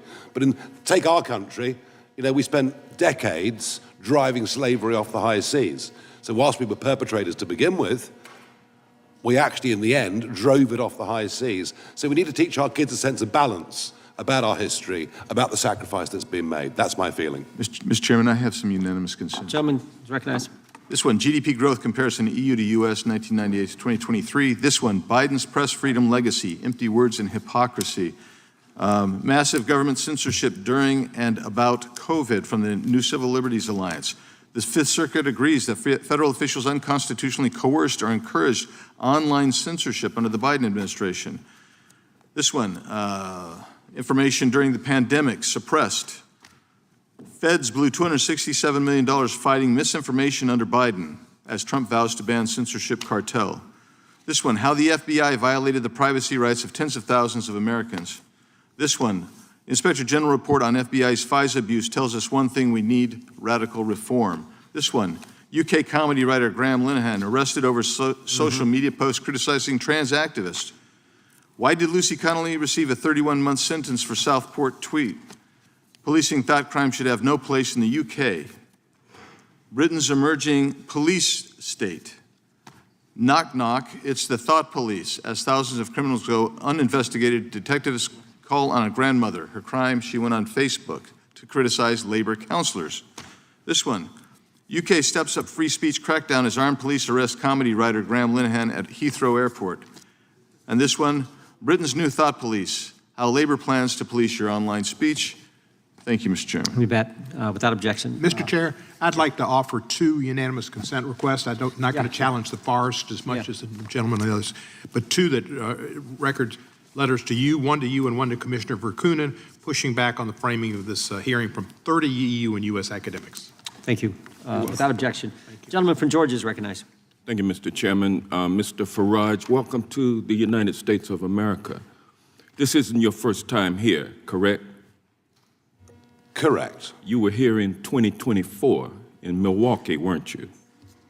I've been coming here since 1982 on a very regular basis. I work for American companies. What for many, purpose many were years. you coming to Milwaukee for? Why did you come to Milwaukee? I've been in Milwaukee many times. I think that Well, particular in event 2024 was a was convention. the convention, the Republican I think convention. that's right. I think you're right. The Trump convention, I think you're right. Very good. where Trump was coronated. Well, he won, didn't he? I mean, Well, yes, he had that's already what kinda won. happens, We already you knew know, who had won. It's called And it political was parties. his coronation, and you attended, and you also attended Trump rallies, correct? I've attended lots of Trump rallies. Make America Great Again rallies, Yes. many of them. And you Upbeat, publicly, optimistic, happy, you- wonderful, joyous you events. publicly yes. endorsed I've his, thoroughly enjoyed them. I've even spoken at a you couple. endorsed him for president, and you attended his election night watch party. I did. And you Guilty. consider Trump to be your mentor, correct? No, He's not your mentor, no. but he Sorry. is somebody who you want the support of, and you have the support. Yes, I do. I think he's a very, very brave man. Because And I you think are his view getting of the ready to world run for Prime is, Minister of Great Britain, correct? Oh, I've been trying for years, yeah. And as it stands right now, you head up a party. How many seats in the Parliament are there? 651, if you include the Speaker, that is. 650. Yes. And how many are a part? How many seats does your party hold? How many seats do the opinion polls say we're going to get next time? Is that your No, question? I mean, oh, I the see. numbers don't lie. You only have 4 seats, right? I'm afraid so, yes. And so you are indeed the leader of a fringe party. Oh, I'm a fringe, all right. Don't worry about that. Yes, absolutely. Everything I've ever done. And as a fringe party leader seeking to run for Prime Minister of Great Britain, you need a lot of money in order to blow up like the MAGA movement has blown up. What you need is a message of truth and a message of hope. And Well, you money. need money also, right? Money's helpful, but it's not the primary And thing so you the need. first no. thing that no, you're came wrong. out of the first thing that came out of the chair's mouth this morning during his opening statement had to do with Elon Musk. Yeah. And you're carrying water for Elon Musk today, aren't you? From what I can see, Elon Musk is abusive about me virtually every single week. But it's a free country, so I mean, but you he's never entitled stop to do that. trying to ingratiate yourself Wrong. with him. Wrong. Well, I mean, No, wrong. You are familiar with the No, fact. wrong. I have. You are familiar with the I've had fact, public- Mr. Farage, I have had a that public fallout with Elon Musk. that Donald Trump's campaign benefited to the extent of $250 million from you wanna- Elon Musk. Well, I mean, how much? You are familiar with that, How much correct? How much did Mr. Zuckerberg give to the Democrats? I mean, this is what happens, and people are. Well, he didn't give any money On Musk, to, let me be clear. to the I have Democrats. had- He was sitting behind had- Trump with the rest of the tech bros, I am and you are going- here today I'm going to answer to your impress question. all of those tech bros, including going as Elon long as Musk. you Isn't want. that correct? I'm going to answer your question very, very honestly. You need money from Elon Musk in order to I get have. elected Prime Minister of Great Britain. That's the bottom line. We consider, Isn't that correct? We consider all day, as long as the chairman allows us. I don't mind. I had a very public falling out with Elon Musk. But you're still trying to get some money Over. from him, though. over a You're political still, issue. it's not about the And prior I'm disputes. sorry, you're it was a trying to fundamental- You're trying to ingratiate yourself with the tech bros by coming over here and Can I get a cup of coffee or something? whilst And this you're goes on? arguing. We'll be here a long time. What you're arguing is that the citizens of Great Britain should pay a tariff if these tech companies are not allowed to violate the laws of Great Britain. No, I'm not. That was a falsehood put out by the British Prime Minister You today. didn't say at in your Prime Minister's statement- questions. I have never. In your statement, I have never suggested any your of the statement, kind. you don't My call for statement is very tariffs clear. as tools to My force statement is Great very Britain's. clear. You- My you- statement is very. You are not It calling might surprise for. you. You are not Mr. calling Johnson. for It might surprise you to know tariffs and trade that sanctions. trade, you may not know this, but trade between our countries is actually rather important. You are the biggest investor in our country, what you've and we're the done- biggest what investor in you've yours. done is And- come and over Time of friends. the here. gentleman from And Georgia has friends. expired, No, but the what you- gentleman What you've be able done, to say sir, is some kind come of here response. to the United Regular States order, to Mr. argue Chairman. The that time- your He's been citizens rude, should he's been pay a disgusting, tariff. he's been hilarious. Hang on. No. The gentleman's time has expired. I feel like we should give Mr. Farage a chance to respond to one of the many questions he was not allowed to respond to. So we'll give you 30 seconds, Mr. Farage, and then we'll move on to our next one. Because I know Mr. Farage does have to leave in about an hour, so we want to get through as many members as we can.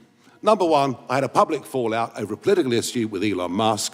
I can't be bullied by anybody. I haven't changed my mind. Last time I looked, he was being spectacularly rude about me yesterday. That's life. If we believe in free speech, we live with it. What I have made very clear... Fixated on... What I've made... hang on. Sorry, no, this is my turn, I Yeah. think. Yeah, you got another Thank you, 15 Mr. seconds. Chairman.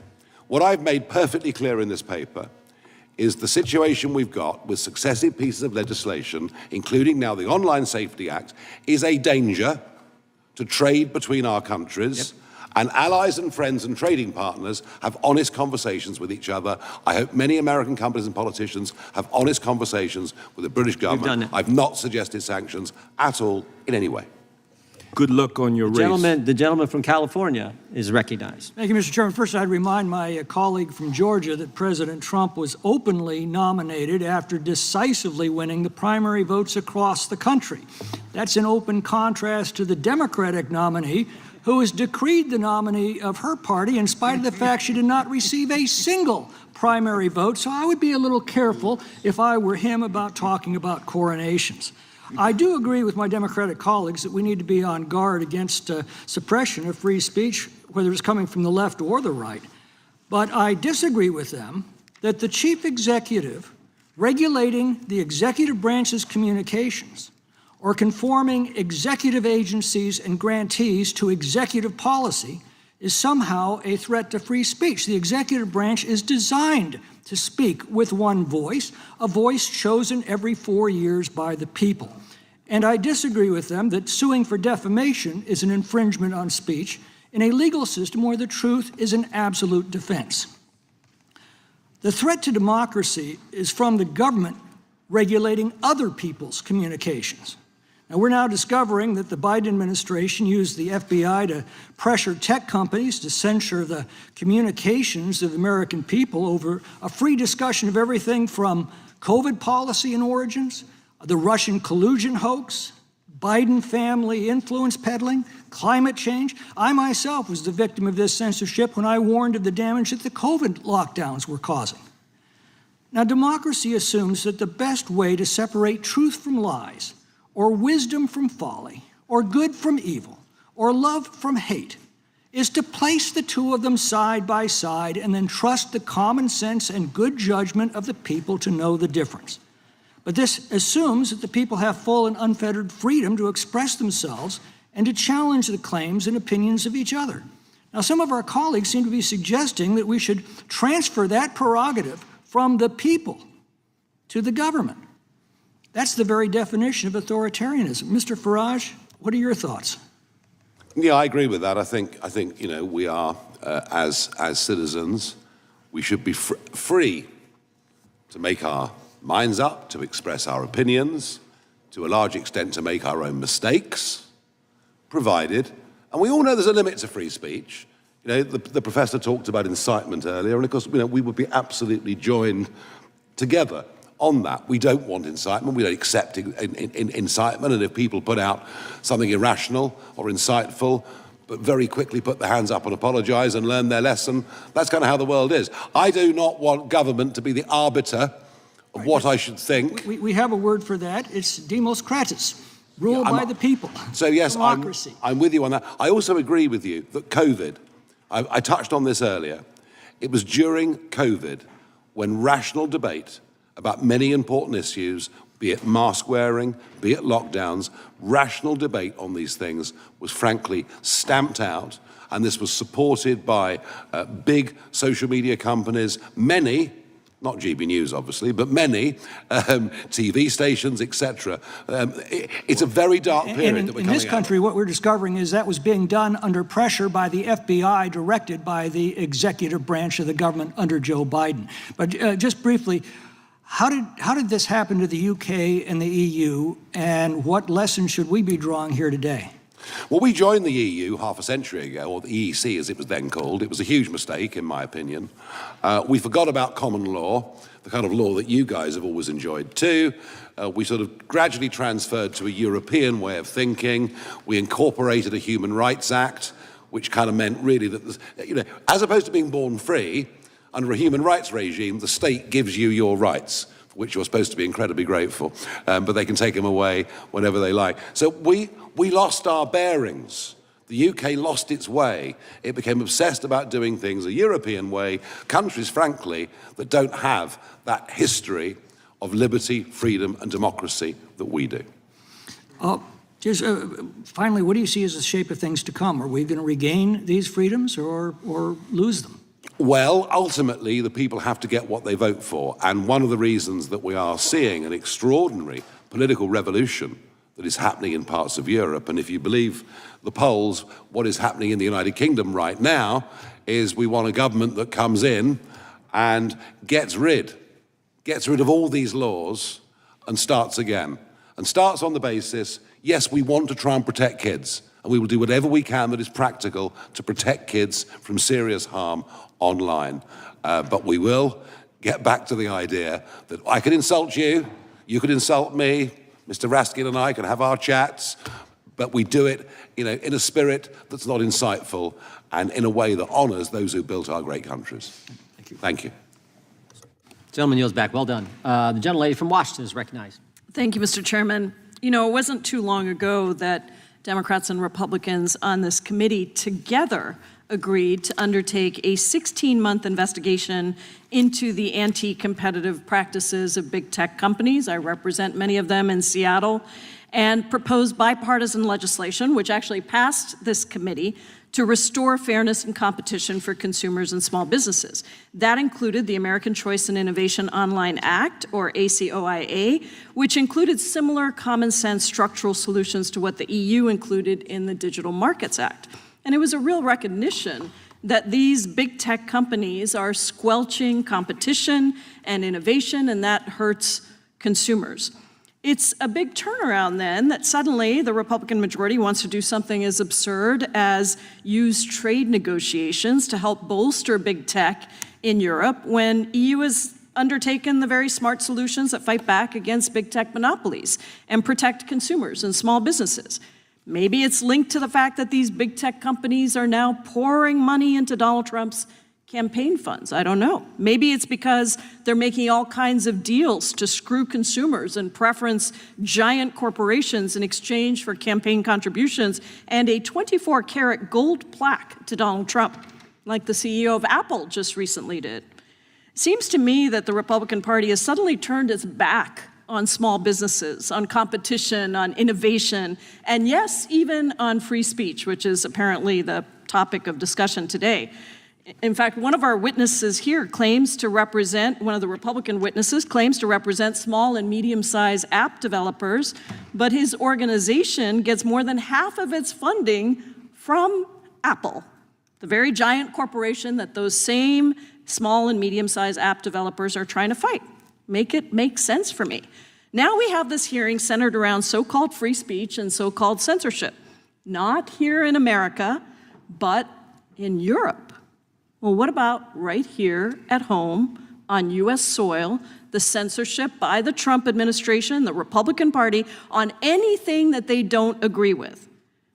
Let's just take a recent example. Ramesa Ozturk, a PhD student at Tufts University, wrote an op-ed in the student newspaper calling for the university to divest from Israel. It was a simple exercise of her First Amendment free speech rights. She committed no crime, she didn't bully or harass anyone, she didn't incite violence towards anyone. Action was totally peaceful. And yet, what happened? In March, the Trump administration revoked her student visa, sent masked men to kidnap and disappear her, forcing her into an unmarked car, and detained her for 45 days. Professor Kaye, how does this kind of abuse, utilizing the immigration system, in this case for now, can extend to U.S. citizens, to green card holders, to anyone else, how does this hinder the free speech rights of all Americans? Well, we've seen already that American citizens have been caught in the enforcement of immigration laws over the last, and outside of the immigration laws over the last several months. But I think we can look at it from two perspectives. I mean, one is it's a clear violation of a student's free speech right, as you just explained it, when they're detained and set up for deportation solely because of an op-ed that they wrote. But it's also an intimidation for anybody who would write anything further. Anybody who's in that same kind of visa situation now is not going to be writing that op-ed. And that's not just a harm to them. That's not just chilling their speech. That's also a harm to all of us who would benefit from hearing those kinds of views. In fact, right now, the Trump administration is reviewing all social media of visa applicants to see if they've posted any anti-Trump or pro-Palestinian sentiments. How does that affect our free speech rights? Well, it's the same answer. It's a deterioration of our public debate in this country. It's exactly this kind of, I think that Mr. McClintock had said before, putting side by side different ideas, and that's an interference with that. So quickly, another example. In June, a Spanish-language reporter named Mario Guevara was live streaming a gathering of Americans protesting against Trump's immigration policy.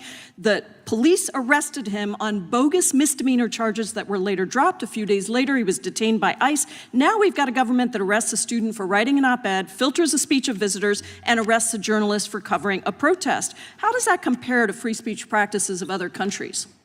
Well, it does compare with authoritarians who regularly use law enforcement in order to transform journalism into a crime. This is a major global censorship problem, and we're seeing it in Georgia. And we see it in this context that is not just a one-off. It's part of, I think, a systemic approach to a free media in this country. That's one, and perhaps the harshest example, because I understand that the journalist remains in detention, but it's part of a systemic approach, I think. Similar to Russia and China, places like that.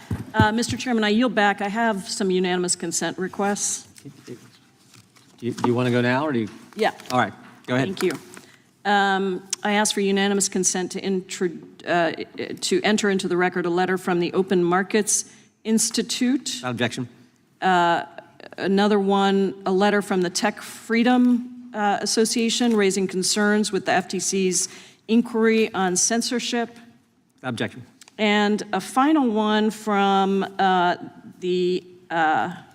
think it's the App Association, and it's titled, Apple is top funder of lobby group that says it represents small developers. Yeah. Without objection. If I could. I'm sorry, Mr. Chairman, I have one more here. Okay, go right ahead. This is an article entitled The False Choice Between Digital Regulation and Innovation. Without objection. Thank you. I yield back. Quickly, Mr. Reed, is your association fighting Apple? Pardon me? Is your association fighting Apple? Fighting Apple? Fighting Apple? We disagree with Apple on multiple issues, as well as for all of our sponsors. Our membership is the small businesses that many of you have met when we've had our fly-in every year. Okay, great. Seems to me your association uses Apple. That's where your apps go. I don't think you're fighting Apple. The gentleman from Wisconsin is recognized for 5 minutes. Professor Kaye, was the Centers for Disease Control correct in 2020 about the handling of COVID? You know, the chairman laid out all the things that we now know are debunked. Was the Center for Disease Control correct in how they went about their business? I'm not a scientist, so I can't speak to that. I mean, I remember the time, like we all did, a time of great fear as shutting to what down was happening. schools, things like that have set kids behind. See, because it's to Representative McClintock's point that wouldn't this administration want to change some people that you talked about that are in the Department of Health Services? Shouldn't they change them if they were wrong about really the seminal issue that has come before this generation? Shouldn't they change those people? Well, that's just not my understanding of why people have been. Are you familiar, Professor Kaye, with the case Berenson versus Biden, which is a censorship case where Alex Berenson, a reporter, was deplatformed on Twitter? I'm not familiar with that one. I would suggest that you take a look at that because the Biden administration weaponized themselves against Mr. Berenson and stifled his speech on Twitter. What college are you a professor at again? University of California, Irvine. How many classes are you teaching this semester? This I teach one class right now. One class this semester. Mr. Farage, I want to thank you so much for coming to the great state of Wisconsin, of which I represent part of it, including Milwaukee. I hope you had a good time there. I've always had a good time in Milwaukee, no question. Wonderful breweries, friendly people, love it. You're welcome back anytime. I want to thank the ranking member for giving us a tutorial on free speech. Mr. Farage, did you instruct anyone on this panel, including the chairman, to instruct us to stifle the ranking member's speech? Did you? No, absolutely not. Of course not. Can you comment on the key issue before the far right that we heard about earlier? What is that key issue in Europe right now that the far right is heavily engaged in?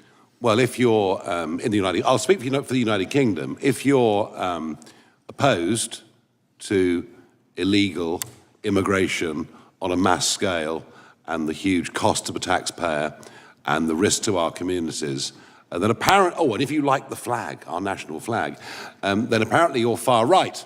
So that illegal immigration issue that was very informative to the election in 2024 in America, the same thing is happening in Europe? Is that accurate? It's a very similar argument in many, many ways, and therefore the definition of far right I think now applies to about 2/3 of the British population. So I think about someone who's very famous from your country, Ms. J.K. Rowling, who wrote one of the finest series of books, the Harry Potter series, that has ever been in print, who I believe is self-defined as a liberal, as we call them in America.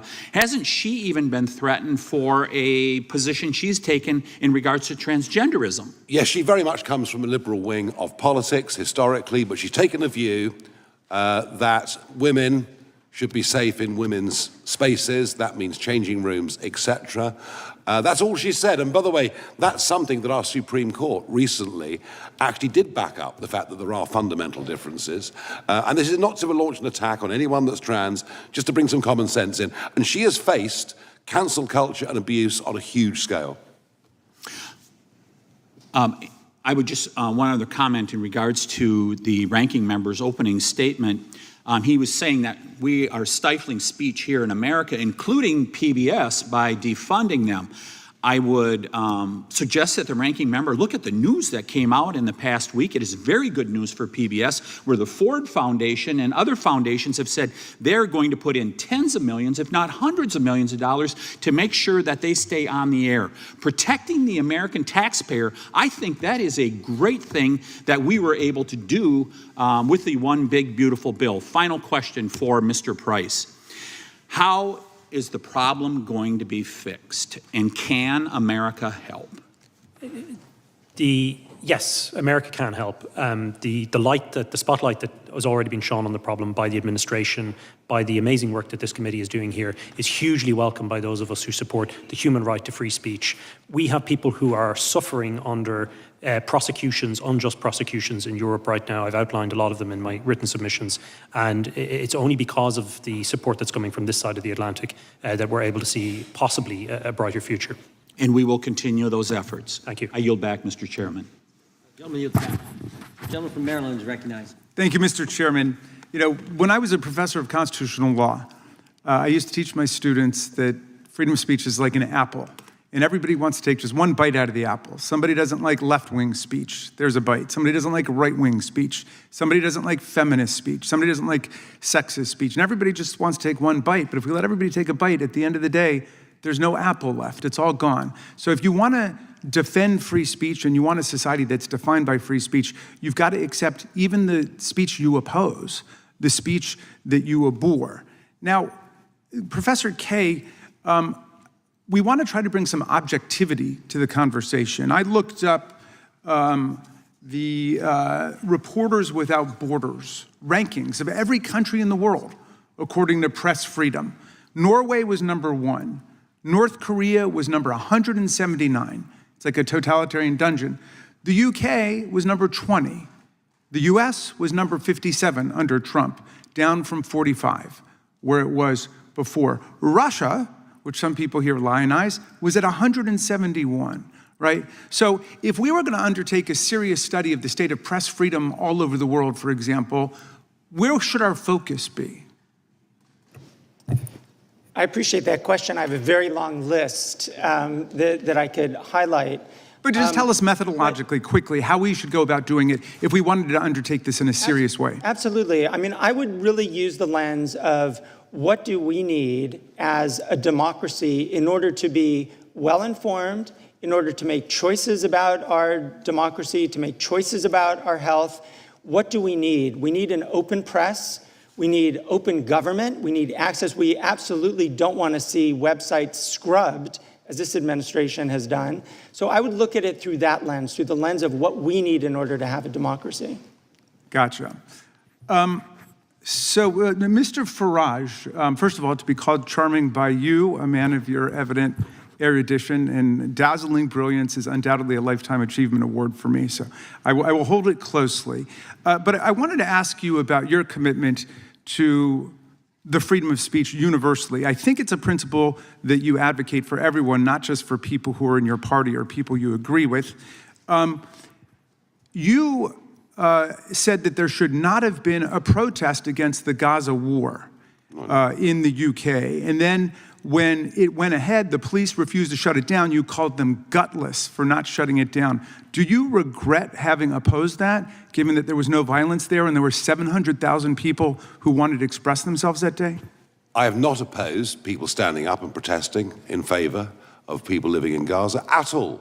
There was one particular day, and it was the Sunday nearest November the 11th, which was when we had big memorial services in London, and I think a march being allowed to go ahead on that day would have been a mistake. Any other day, fine. Oh, I see. Who gets to decide that?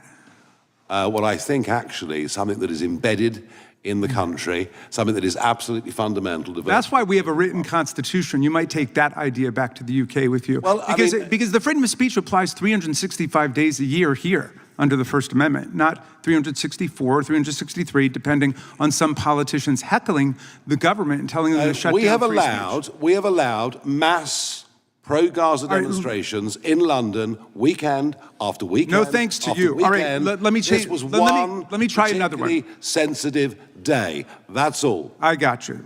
It was a sensitive day. And I thought that's what the freedom of speech was about. You have a right to engage in speech that other people consider offensive or insensitive. But in any event, you've made yourself clear, Mr. Farage. 364 days a year if they want. You've made yourself clear to your constituents in Claxton today. Let me ask you this.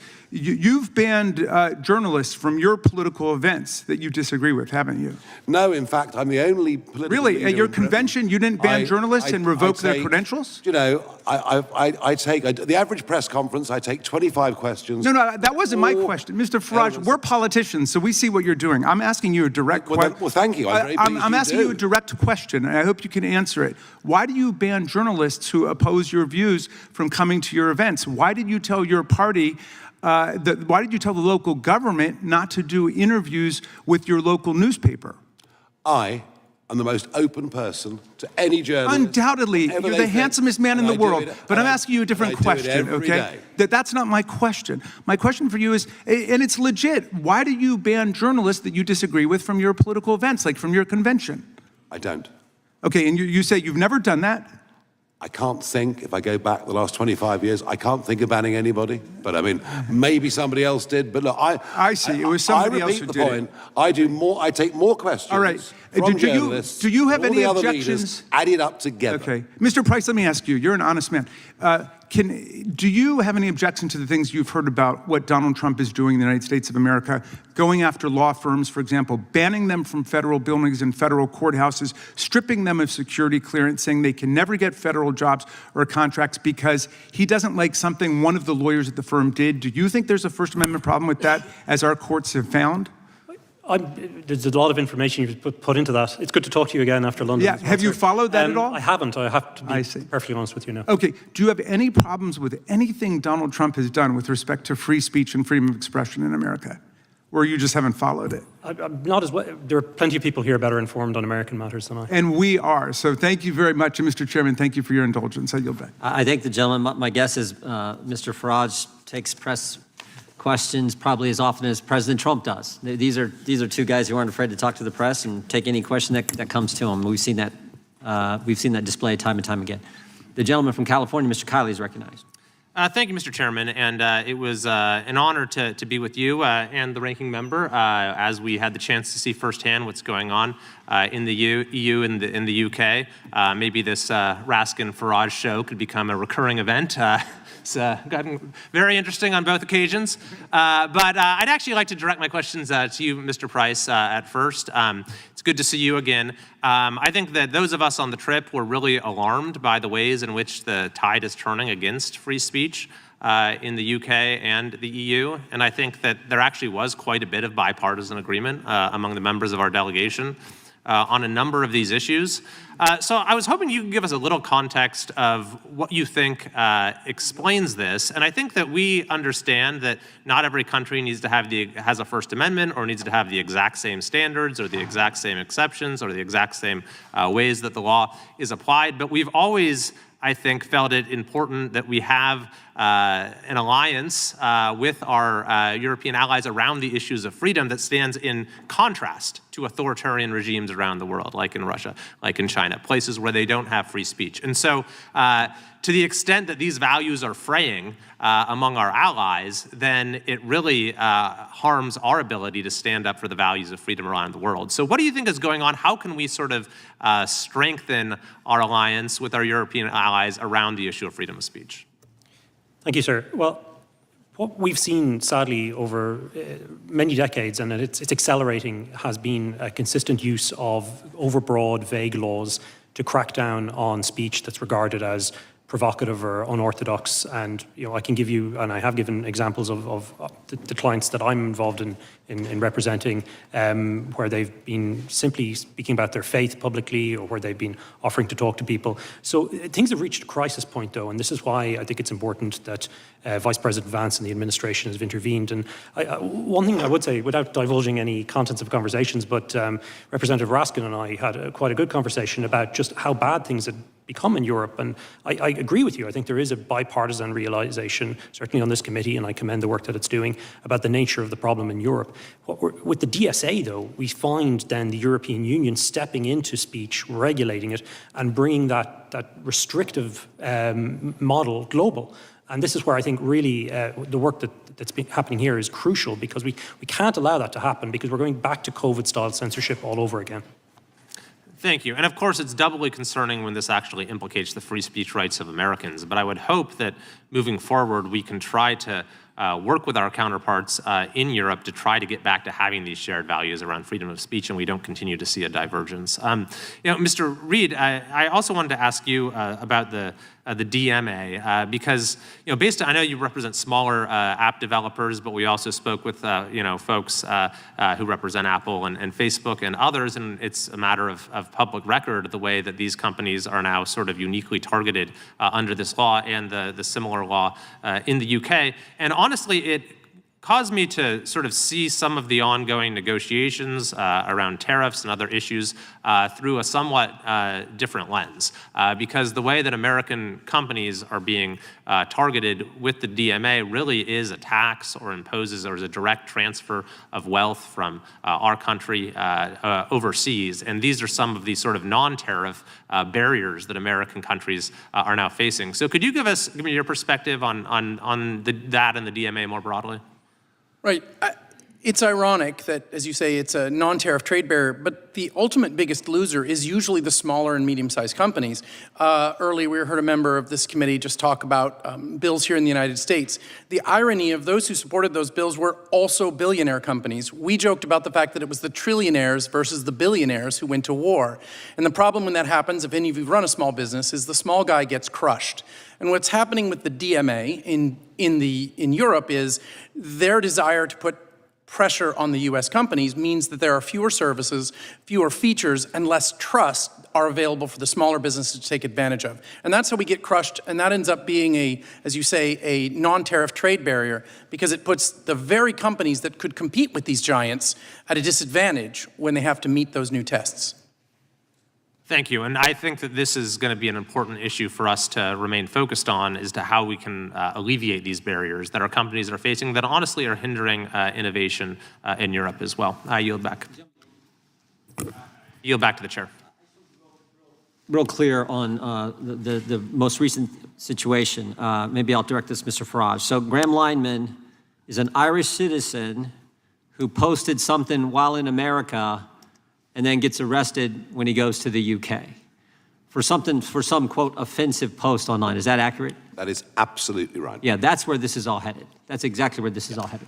The gentleman from California who accompanied us on the trip, when we were so glad that he did, is recognized for 5 minutes. Thank you, Mr. Chair, and I also appreciate being invited on a trip and spending time with you and our ranking member, Raskin.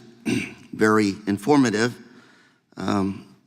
Interesting looking at the DMA, winners and losers, unintended consequences. According to a recent report commissioned by the EC, the future of European competitiveness, only 4 of the 50 top tech firms in the world are actually in Europe.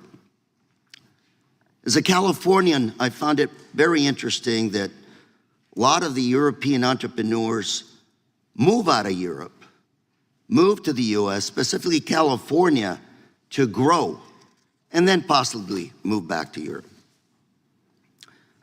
I'm a Californian, so the health and welfare, the interests of California firms is interest to me.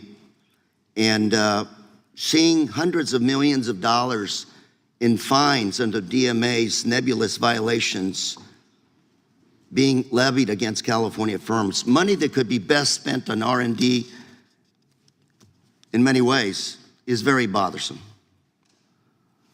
I care about encouraging California entrepreneurs.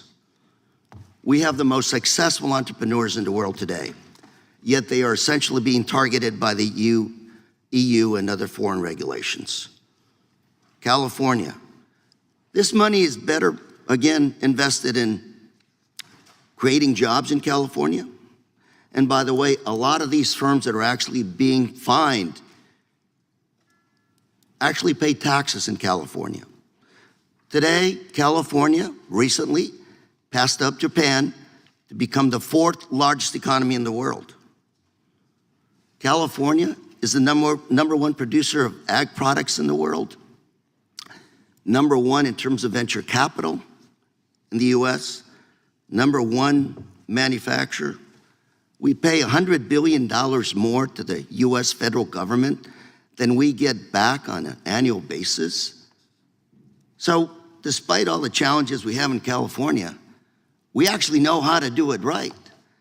And surprisingly, our workforce, visa holders from other countries, workforce, undocumented workers from around the world that actually harvest their crops.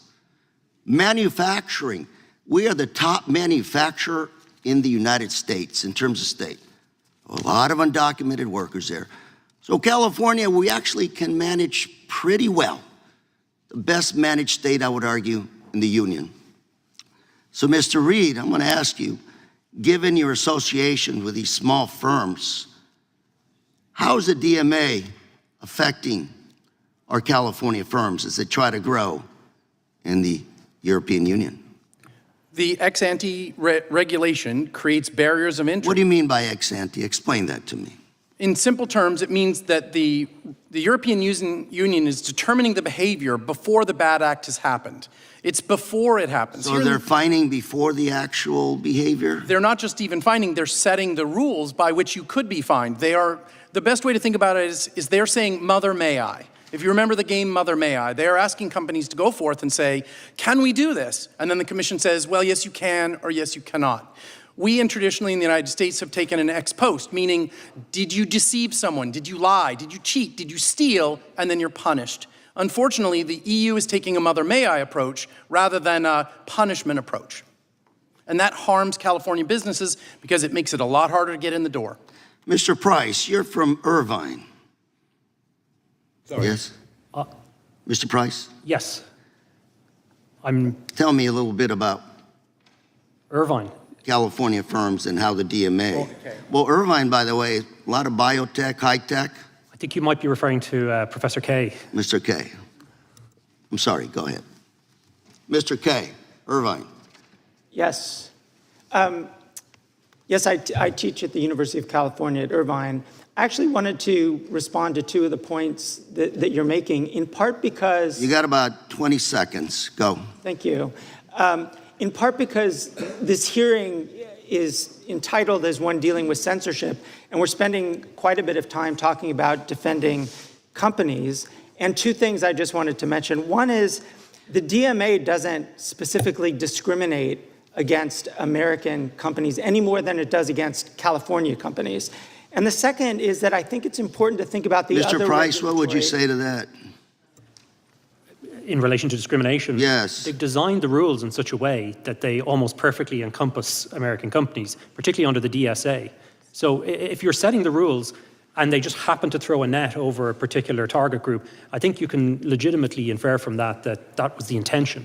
The intention was discrimination? The intention is to throw a dragnet over U.S. companies and turn them into a... The intention is discrimination against American firms. That's precisely what the outcome is. Thank you very much, Mr. Chair. And before I yield, I also have some articles I'd like to submit for the record, if I may. Yep. Letter by Chairman Fitzgerald and myself to President Trump, dated April 9th of this year, outlining our concerns with the Digital Marketing Act. Second, report by European Commission, dated September 24th, the future of European competitiveness, which is failing to translate into innovation. Third article, statement by the Chamber of Progress, dated February 10th, how Digital Markets Act has become Europeans' digital curtain. Number 4, article by the Information and Technology Foundation, dated June 30th, 6 ways the DMA is backfiring on Europe. 5th, article Washington Examiner, July 28th, EU regulations impose heavy costs on U.S. companies. Finally, article in the Journal, Wall Street, the tech industry is huge and Europe's share of it is very small. Thank you, sir. Without objection, thank you. Gentleman yields back. Gentleman from Texas, recognized. Thank the chairman. I thank you for holding this hearing. I thank the witnesses. Mr. Price, you referenced Päivi Räsänen earlier, correct? Yes, sir. Can you just real quick, in like 30 seconds, give the quick summary of what the facts are behind that issue with respect to why she is facing prosecution despite having served in Parliament and I believe as a minister in the government? That's correct, sir. Over 5 years ago, she posted a tweet with a verse from Scripture, and in that tweet, she objected to her church, the Finnish Evangelical Lutheran Church, using church funds to fund the Helsinki Pride Parade. And for that, then, criminal proceedings were launched against her. And she's been dealing with that for 4 to 5 years, correct? That's correct, sir. Her case is before the Supreme Court at the end of October. Facing jail time. Facing significant fines. And for having expressed her faith with respect to issues involving marriage in the context of a Bible verse, correct? That's correct, sir. And so now we've got, as the chairman illuminated a moment ago, we've got this issue involving Graham Linehan, who here in the United States made a joke and then is arrested in the UK, correct? Yes, he's being arrested, or he was arrested for comments that he posted while here. And that's correct, Mr. Farage, you agree? It is. And that joke had something to do with, as I've looked it up, trans-identified males in female-only space, and he made some joke about that issue. That's exactly right. And so we've got now someone being arrested for alleged transphobia or some sort of hate comment involving a joke on another continent. Now, in the meantime, we've had Mr. Farage talking about Lucy Connolly, right? And her fate, which I understand she got sentenced something like 31 or 32 months for having put out a social media post. Now, that social media post has been alleged to have tied to some incitement. She deleted the post. But the post was in response to violence, right? And on the heels of a whole lot of issues involving crime in the UK. Whatever the connection is, right, we're saying there is crime in the UK. Now, here's my question, Mr. Farage. how do you feel from the standpoint of borders in the UK?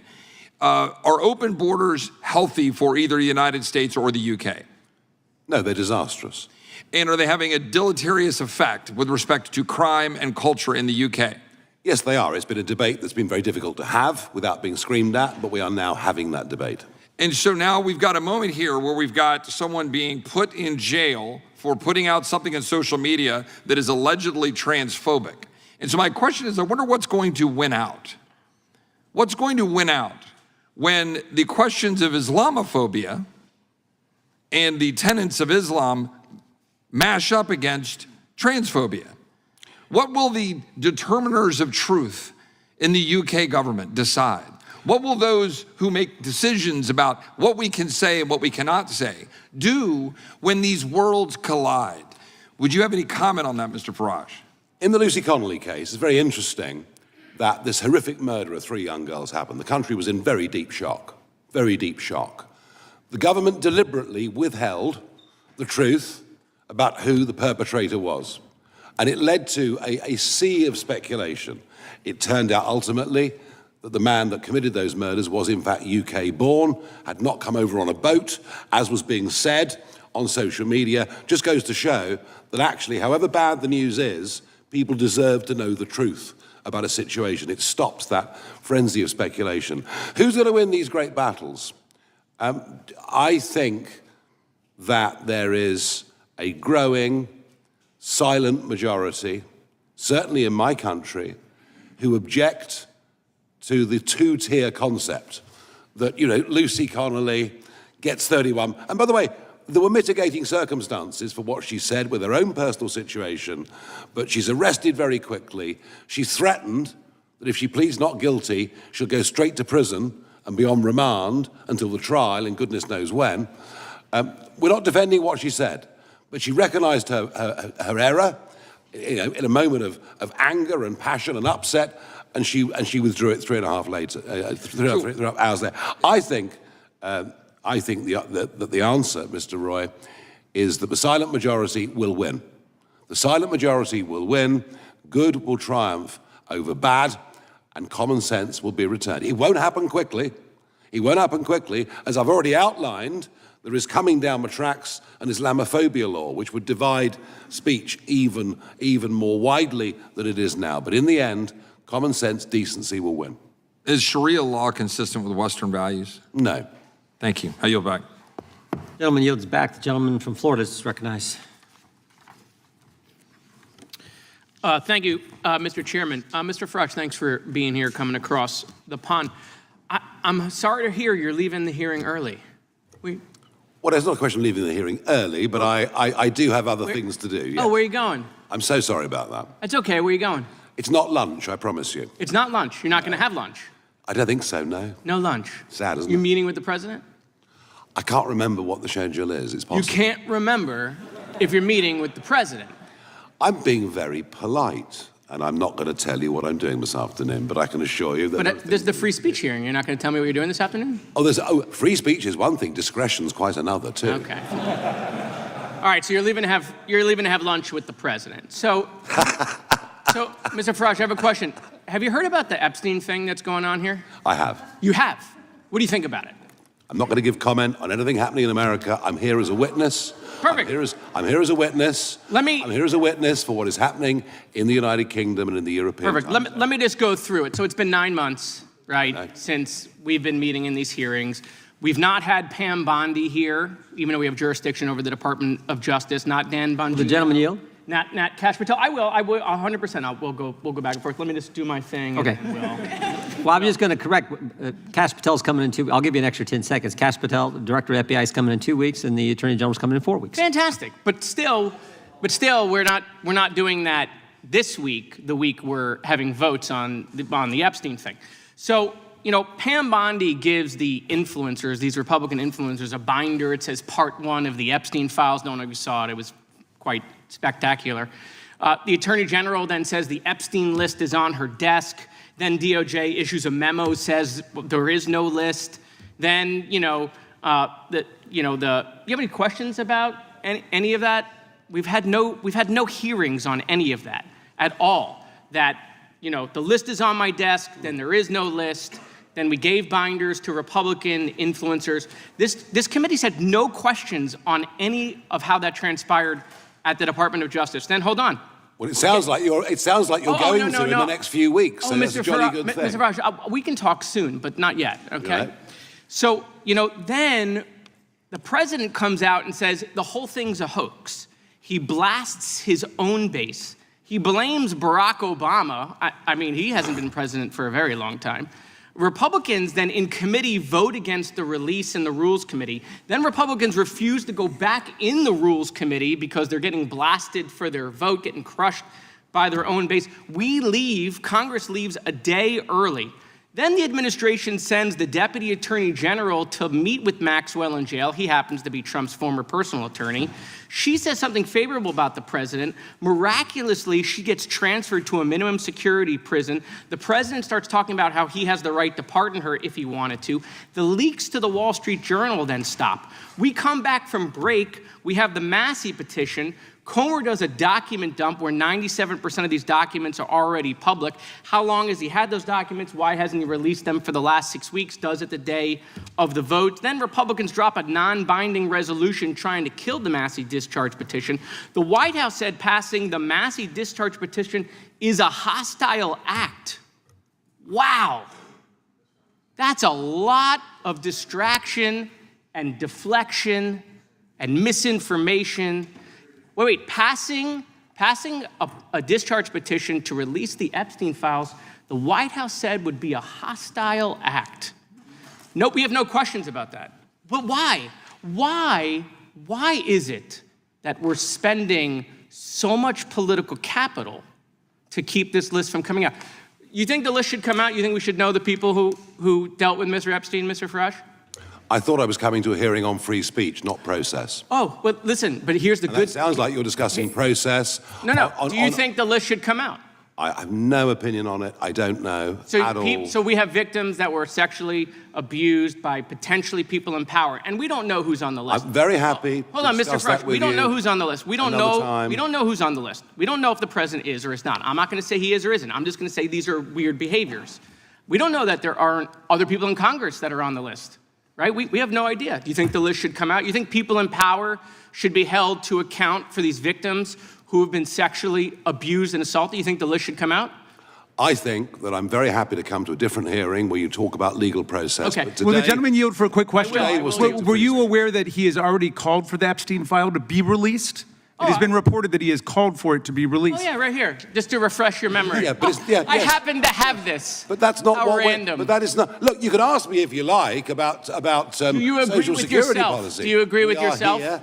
We are here to discuss free speech. Hold on. It's awkward for your lunch after this? Do you agree with yourself? No, it isn't at all. Okay.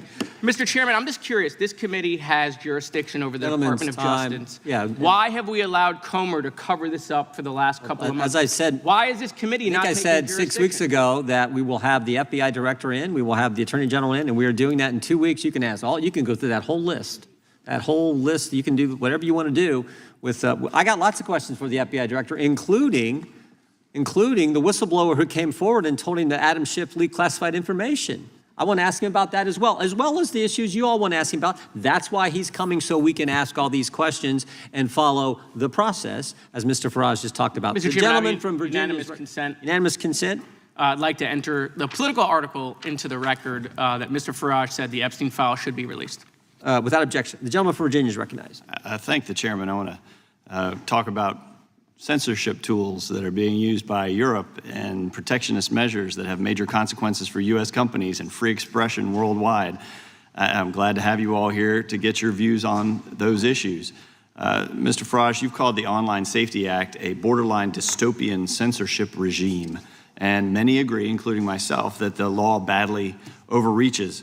One of the most serious criticisms is that it empowers Ofcom to undermine encryption and open the door to not just government surveillance of posts online and public statements, but private messages, raising alarms not just in the UK, but beyond UK borders.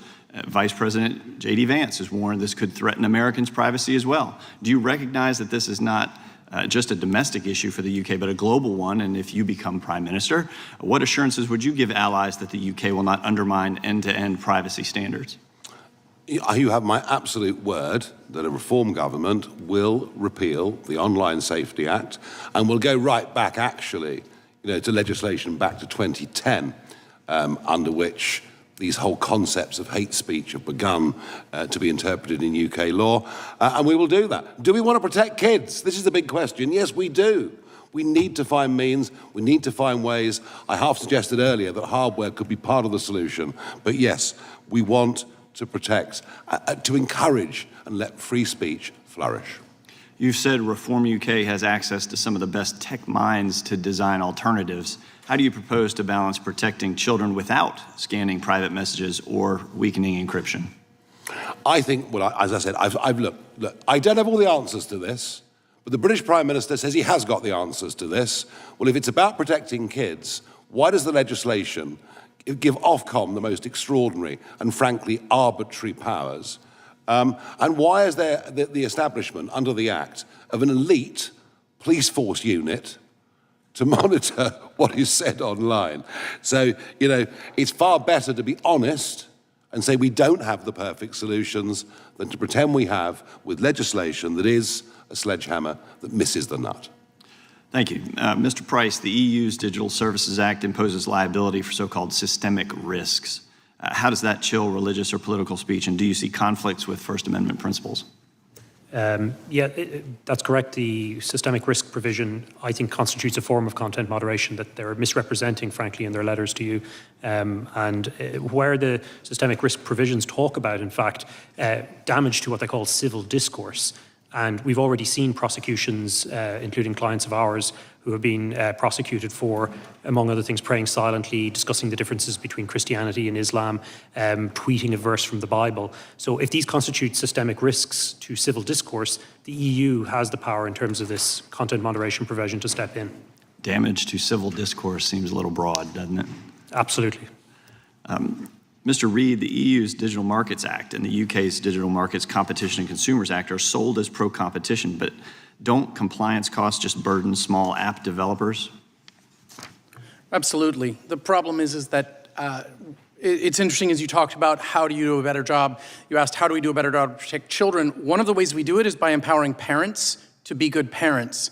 And one of our deepest concerns is by removing some of the capability of the platforms to curate and provide information to parents about what applications do through a clear, forward interface that they see every day that's useful. It makes it harder to parent, harder to know what apps are on your kid's device, and harder for you to control it. So we absolutely see that not only are there problems with it on encryption, which we agree with you 100%, but we also think it weakens our ability as parents to be in charge of the devices our children are using. Yeah, these rules don't help parents, consumers, if you will. They just shift power from platforms and from parents and from consumers to regulators, correct? Correct.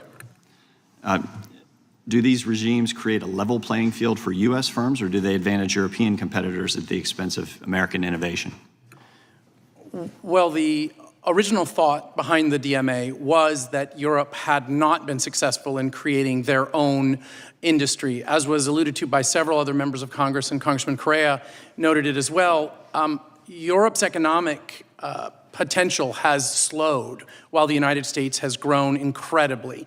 We've gone from almost equal in 2008 to a 50% increase in the size of the US economy between 2008 and now. And we think a lot of it comes from the small technology companies that have been creating amazing devices, amazing products, amazing applications that you're all using. And we are disappointed that, that there aren't the same opportunities for the US, for our EU members. Thanks, I yield back.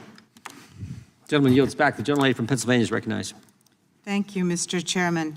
You know, for years, political extremists, including some of our colleagues, have claimed without evidence that so-called conservative speech is being canceled.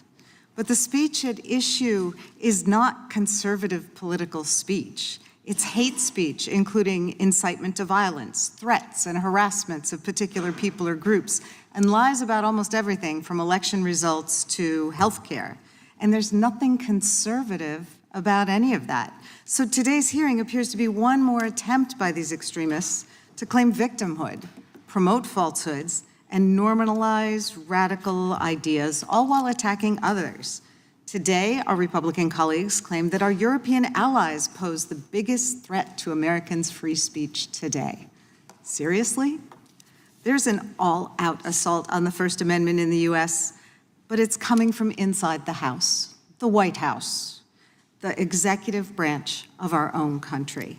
For the past 8 months, our Republican colleagues have done nothing but cheer on the administration's un-American attacks, because the truth is, they're all for free speech, but only if it's the speech they agree with.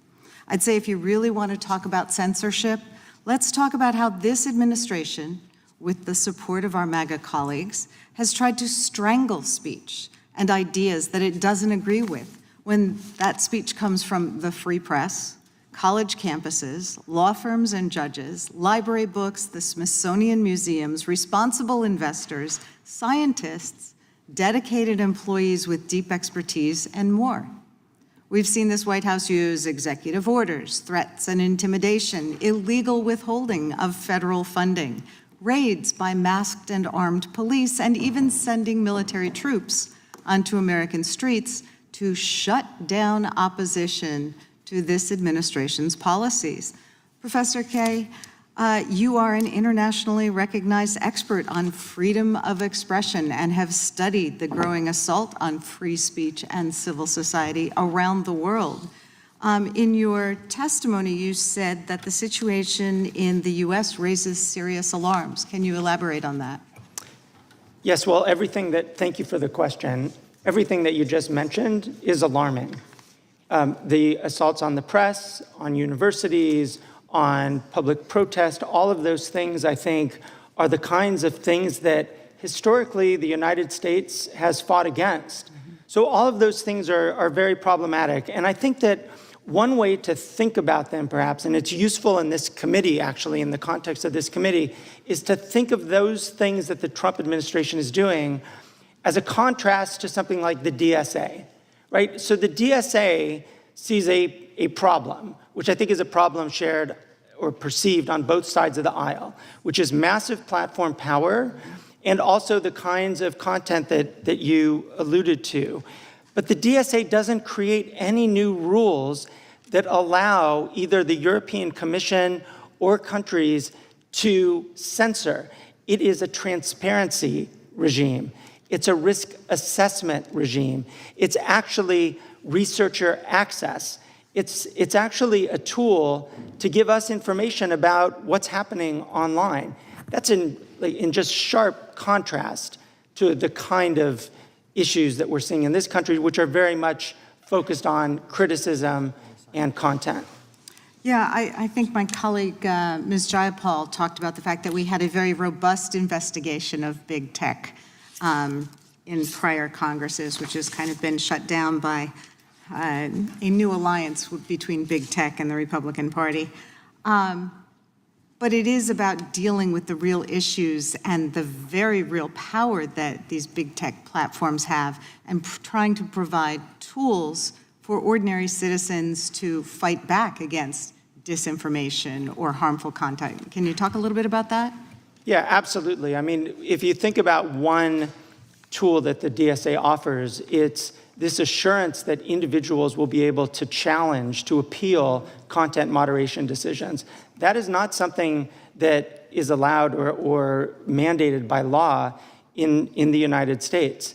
One other thing just to mention in this connection, I think Mr. Farage mentioned, and it's really just to highlight how hard some of these questions might be. Mr. Farage has suggested the possibility that hardware could be part of a solution to deal with children's access to harmful information. I think there's something possibly there, but it's another form of censorship. I think we should just recognize that restrictions are on the table in the United States, in the UK, elsewhere. I think the Europeans have adopted an approach that makes quite a bit of sense. Trying to get to as many members as possible. The gentlelady's time has expired. The gentleman from New Jersey is recognized. Mr. Frost has to leave in a few minutes, so we want to get as many members as possible. Thank you, Mr. Chairman. Just before I begin, to my friend, he's not here now, Mr. Moskowitz from Florida, there's kind of an old trick in debating. When you're losing the debate on the issue, you change the issue. This is not about Epstein. It has nothing to do with that. And as the chairman so correctly said, the Attorney General is going to be here, the FBI director is going to be here, and we can talk about it till the cows come home. Second thing is, I believe it was you, Mr. Farage, that said COVID changed our world.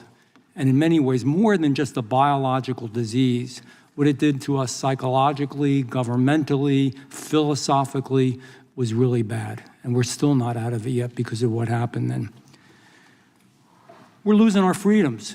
We are losing our freedoms. And it's not because of an American Congress. It's not because of American courts. It's not because of American Republicans. And I'm going to even say it's not because of American Democrats. It is due to bureaucrats in Brussels and in London, and in other places as well. It's wrong. It's un-American. I am unabashedly, and I think we all are here, hopefully, pro-American. We should be protecting our citizens. Instead, we're watching foreign bureaucrats come to our country and try to force United States companies to censor humor, satire, and news they don't like. It's backwards, it's bizarre, it's perverse, and it's weird. That's what we would call it in New Jersey. It's just weird, and it's not good. It's the opposite of everything that the United States of America fought for and stands for. And it's a globalist mindset. You know, we can all talk about the issues, but I'm going to keep talking about globalism versus American exceptionalism and individuality. I believe very much, sincerely, that the whole battle that's going on now with the right and the left, what's happening in Great Britain, what's happening around the world, what's happening in the United States, is very much that argument. Individuality, and in our case here in the States, Americanism, exceptionalism, or is it globalism? And like the EU's Digital Service Act and the UK's Online Safety Act are the pinnacle examples, and they are, of how upside down things have gotten in the effort to globalize our society. And that is the ultimate showdown. It is resulting in our losing of our freedom, losing our influence. And the only winner here are some countries in Europe, Russia, China, and others. Europe is spending their time attacking American tech companies, dictating how our platforms operate, how our technology operates, and punishing people for exhibiting free speech. The European model, I'm sorry if I offend anyone, but it is wrong. We fought a revolution to defend ourselves. Men and women pledged their lives, their treasure, their sacred honor, so that they wouldn't have to go through this. And we never thought that Americans would be stripped of that. That's why this moment is so serious. It's more serious than most Americans and people realize right now. And you know, for generations, we thought if we were ever attacked, it was going to be a nuclear holocaust. We thought it was going to be the domino theory. We thought it was going to be world wars. We thought it was so many things. I maintain it's this. If we lose our First Amendment rights and our freedom of speech, we have lost everything and nothing else matters. And internet technology is being used as a vehicle to make this happen. So I have a question for Mr. Farage and Mr. Price. This hearing is really good, and I'm sure we're going to have some other hearings. But more than hearings and talking about it, what is it tangibly, this is a hard question, that we can do to stop it? What is it? Mr. Farage, I'll start with you. The debate we've had here, I mean, nobody here from any side of the debate has told me that the Online Safety Act is a wonderful piece of legislation. You know, right across the spectrum here, you're having your own internal debates about free speech in America, right, healthy, and what this committee is for. I want to make this argument. Yeah, I know these companies are very big and very powerful, many of the tech firms, but, you know, governments talk to each other, yeah? And it needs the American administration and businesses to have an honest conversation. Brussels, you won't get a hearing. They are fundamentally anti-American, frankly, and I was there for 20 years, I saw it. I do think there is a conversation to be had with the British government about the shape of their legislation and the impact it can have on American individuals, their liberty, and American companies. So I'm calling for, as a result of what's happened, it's clearly got the legislation's clearly doing the wrong thing. I think it is cause for proper intergovernmental debate. I hope that we have it. And by the way, we have censorship in America. Watch ABC, NBC, and CBS. I'm at the meetings. I'm at a discussion. I see and hear what happens. I watch, my wife has Channel 6 on, which drives me nuts at home, and it has nothing to do with the damn stuff that actually happened. And that's the truth. We have it already, and I pray to God we don't lose America. Mr. Chairman, indulgence, and I'll shut up. Mr. Price didn't get a chance. Quickly. Yes, sir. You talked about putting pressure on, and I agree that Brussels is a cold house for free speech. But a lot of the regulations actually happening in my own country, in Ireland, in Dublin, where a lot of the tech companies are headquartered, their European headquarters. And it's the Irish Media Commission, or Commission na Meán in the Irish language, which is the ground zero really for a lot of this regulation. And here's where I think the US can do a lot, because there's strong bilateral relationships between Ireland and the United States, is to put pressure on the Irish government to stop the bullying of tech companies. And already X is in the Irish Supreme Court soon against the Irish Media Commissioner. So they're already starting the crackdown. So I would hope that you use your good offices here to put pressure on the Irish. Mr. Chairman, I have a point of parliamentary inquiry. Gentleman is recognized. Why is the witness leaving this hearing early, and certainly without? He hasn't engaged me. He told us about this. This is not unusual. It's happened before under Democrat leadership of the committee, under Republican leadership of the committee. We're trying to get through as many people as we can. You've had many of your witnesses who did not ask Mr. Farage a question. Many of your colleagues, if you could have coordinated with them, you didn't go in order. We didn't necessarily go in order because we wanted to get as many people up front asking Mr. Farage questions. Could we ask him if he would be willing to stay for? It was totally up to the witness, but if the witness has to go somewhere, I understand. We were glad that he came. We were glad that we had a chance to visit with him in Europe. So you could have went on that trip and had a chance to interact with Mr. I wasn't Farage. invited, but next time. Oh, you were definitely invited. Everyone was invited from the Democrat side. The whole committee was invited. The chair now recognizes the gentlelady from Georgia for questions. And Mr. Farage, if you can stay longer, we would definitely welcome that. When I chaired this event in the Palace of Westminster, we had an hour for it because time was very tight, and that was perhaps the source of a slight disagreement Mr. Raskin and I had. A little bit of confusion on that. We would have given this. Each side got an hour, but the whole thing was limited to an hour. And then your side went, and then you called it off. I was given the instructions. This we've given 3 hours, and I apologize, but no, I can't stay longer. Okay. I could send the Constitution down to the White House for the president to read it. The gentleman is not recognized. The gentlelady from Georgia has 5 minutes to ask her questions while Mr. Farage is still here, and then he will leave when he has to leave. Thank you, Mr. Chair, and thank you to our witnesses today. Our First Amendment rights, as you can see, are definitely under attack. Words are very powerful tools, as you've heard them being used here in this hearing, and this administration has gone out of their way to retaliate against our students, news agencies, and others who express views that don't align with their extreme agenda. By using lawsuits, eliminating funding, and even going so far as to send out a memo with a list of restricted words that can't even be used. The actions of this administration have been ruled against in court time and time again by judges from both parties on a basis of abusing our constitutional rights. From freezing funding for colleges because they do not bend to this administration's will, to removing programs that are designed to expand student understanding and access in education, which I'd like to add, increases future opportunities for our Republican constituents as well, and using federal investigation powers to retaliate. We are watching the First Amendment be manipulated in ways that this nation hoped that they would never see. Hear it from the judges who have ruled against government bullies who attempt to violate the rights of the American people. U.S. District Judge Suknanim found First Amendment violations in the government investigation into media matters, which she stated is likely to succeed in its claim that the FTC was using this investigation as a retaliation against the watchdog group for claims against a prominent Trump supporter. A clear violation of First Amendment protections, and the cases, they just go on and on and on.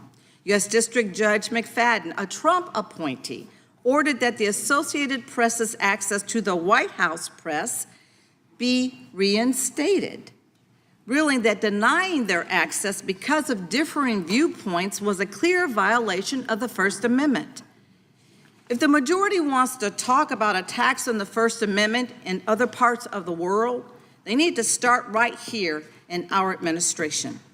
The Constitution is the foundation of this country. It is not meant to be trampled on for political or for business advantage. When you love something, you want to protect it, and you want to do what's best for it. You want to improve it. This means people will speak out and disagree on actions taken in their country and offer critiques of our leaders and, yes, the politicians. That's a constitutionally protected right. If the First Amendment is our guardrail, then this administration is truly trying to push us off the road. This government should be strong enough to accept any criticism without violating people's rights and offending the man in the White House. Professor Kay, I have a question, just one question for you. Based on what you've seen since this January, if our colleagues in the majority continue to pretend that our First Amendment rights are not under attack here at home, what could this mean for our country within the next 3 years? Thank you for that question. I think that as we look at the current moment and the current situation for our media, for our universities, for people's access to information generally, particularly access to health information, I think it portends really very problematic and dark days ahead.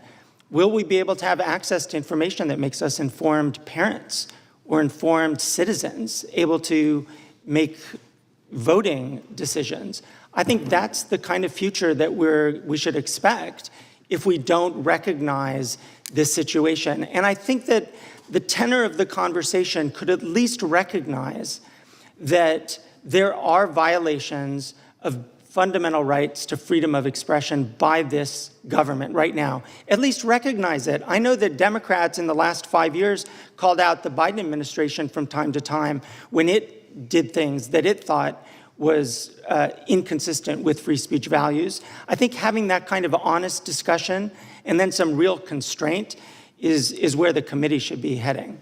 Thank you so much. I encourage everyone that sees nothing wrong with this administration's retaliatory attacks on expressions of our First Amendment to consider just how much you are willing to give up to appease this man in the White House.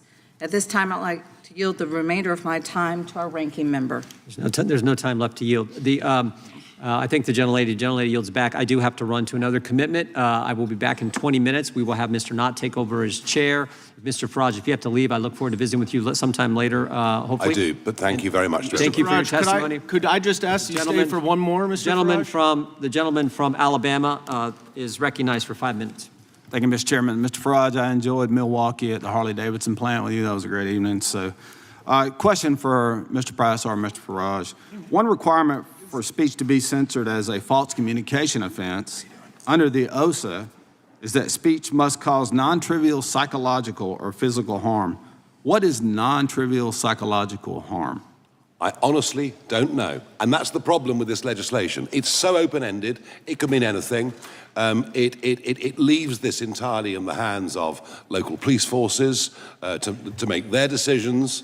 And the other disturbing element of this is that much within this act can be changed on a whim by a government minister, or at the other end, it can be interpreted by Ofcom in ways that it sees fit.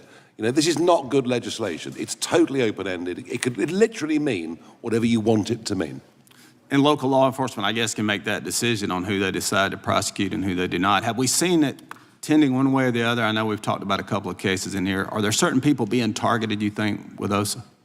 Well, that's the fear, isn't it? The fear is that certain communities will be acted upon more harshly than other communities. That creates the impression of a two-tier country.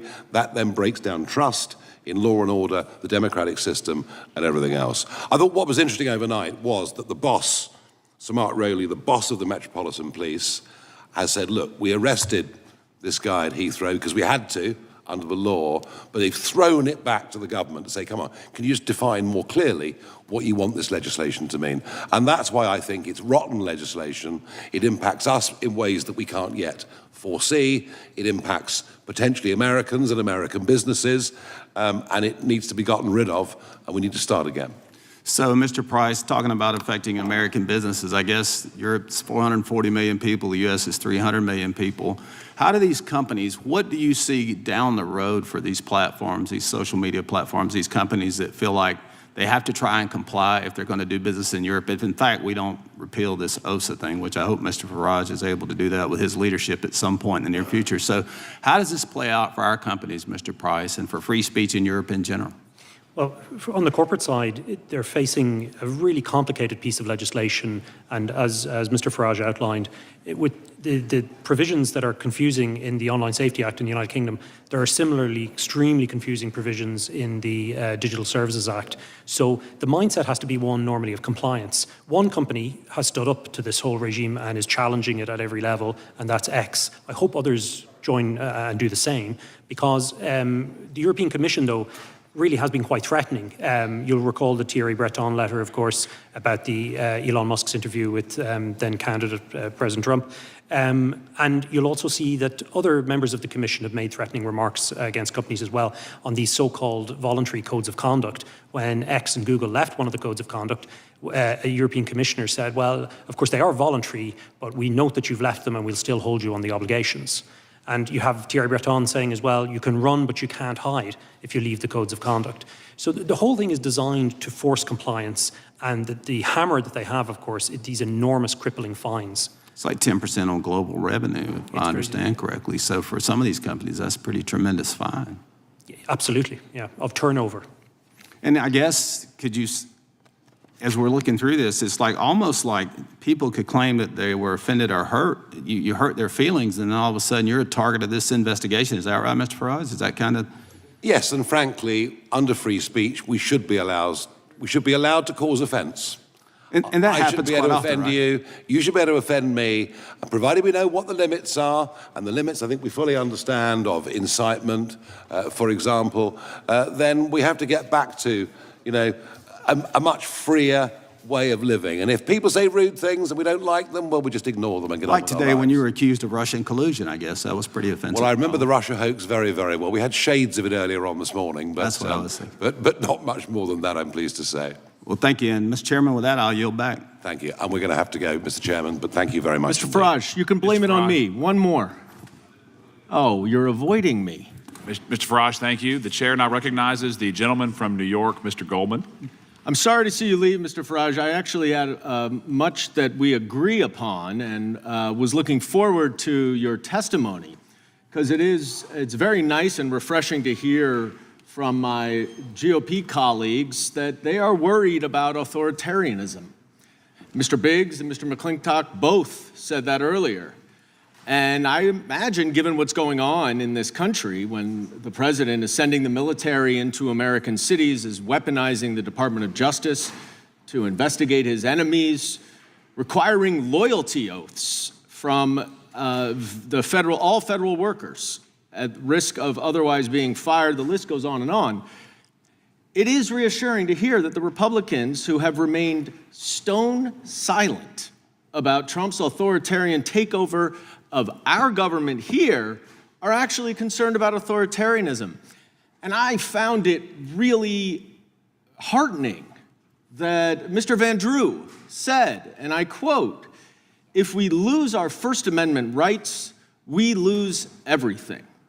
Now, in his opening statement, Mr. Farage said, quote, "When the government starts regulating speech, it is rarely those that agree with the government who find themselves in court."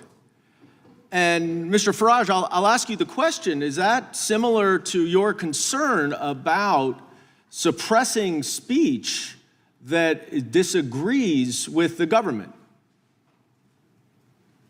Oh, Mr. Farage has left. Well, Mr. Raskin, then maybe just you can stand in for Mr. Farage for a minute here. I know you are a champion of free speech. I'm not sure it's the same free speech that Mr. Farage is supporting, but if there's concern about the government regulating speech is because it is rarely those that agree with the government who find themselves in court, then you would think that Mr. Farage and all of our Republican colleagues would be very, very concerned if an administration here in the United States was investigating criminally individuals who made the colossal mistake of speaking out against the president. That would be a clear violation of Mr. Farage's principle. Is that right? He was talking about the importance of political dissent. And this is a test, Mr. Goldman, I think, of our constitutional patriotism. To what extent are we willing to speak up for people who are the targets of government repression, even if we don't agree with what they're saying? A great example of that is our colleague, Congresswoman MacIver from New Jersey. I would hope that in a comparable circumstance, I would stand up for a Republican colleague who tries to exercise his or her oversight rights by going to a government facility on a prearranged visit and then gets caught up in the chaos and confusion outside, and they want to send her to jail for 30 years. I did stand up for our colleague from New York, I'm spacing his name. Mr. Santos. Mr. Santos, friend. Because they wanted to expel him without his having a conviction or an ethics process. And I said that wasn't fair. So I think I passed a micro test there. I would hope some of our colleagues would say, no, don't prosecute our colleagues just for doing their jobs. Well, let's talk about that, because that is exactly what this Department of Justice is doing. Recently, we heard publicly, which would ordinarily never happen, the Department of Justice does not say publicly, they don't confirm that there are any investigations of anyone until there's an indictment, because that person or those individuals can't defend themselves. But now we know that Senator Adam Schiff, who led the first impeachment of Donald Trump, is under investigation by the Department of Justice. New York State Attorney General Letitia James, who filed a lawsuit against Donald Trump and his business, she is now under investigation. Miles Taylor, who literally did the only thing that he did was write an op-ed and a book criticizing the President of the United States. He is under criminal investigation. Chris Krebs, whose offense, I think, was to say that the 2020 election was the most secure ever, he is under investigation. John Bolton, who has criticized the president, gets his house raided. Lisa Cook, the Fed governor, is now under investigation for mortgage fraud, I guess because she doesn't want to lower rates. The degree to which this government is suppressing speech that simply opposes the president's views should make Mr. Farage and every single one of my Republican colleagues speak out in favor of the First Amendment, and yet we have heard nothing. There is still time, my friends, and I yield back. Thank you, sir. The chair now recognizes the gentlelady from Wyoming. Benjamin Franklin said over 270 years ago, freedom of speech is a principal pillar of a free government. When this support is taken away, the constitution of a free society is dissolved and tyranny is erected on its ruins. An evil magistrate entrusted with power to punish for words would be armed with a weapon the most destructive and terrible. Under pretense of pruning off the exuberant branches, he would be apt to destroy the tree. Mr. Farage talked in his opening statement that noted that Europe's regulatory regime risks exporting restrictive standards that could violate Americans' constitutional rights. So I'd like to expose that and discuss that a little bit further. He noted that the oh-so-benignly titled Online Safety Act exemplified this regulatory model. The OSA is marketed as a measure to protect children online, but it is clearly being used as a means to actually impose government-backed censorship, especially speech which is critical of government policy. As an egregious example, we have learned that the OSA has been used against Katie Lamb, MP for Weald of Kent, to block videos of her speeches made in Parliament critical of the fallout from the country's immigration policies. Mr. Price, are you familiar with the circumstance where actual speeches in Parliament or other public figures, their speeches are being censored by the government under this claim of protecting minors or protecting people from hearing this speech? I'm familiar with censorship of public protests. That's already happened in the United Kingdom. The Online Safety Act has placed blocks on those to protect children. That's the claim, but it has prevented adults from accessing it as well. So the Times has also reported that using the Communications Act of 2003 and the Malicious Communications Act of 1988, there have been 37 police forces have made over 12,000 arrests in 2023 alone, which is the equivalent of 33 a day, all in relation to social media posts. Are you familiar with that information, Mr. Price? I am, yes. Okay.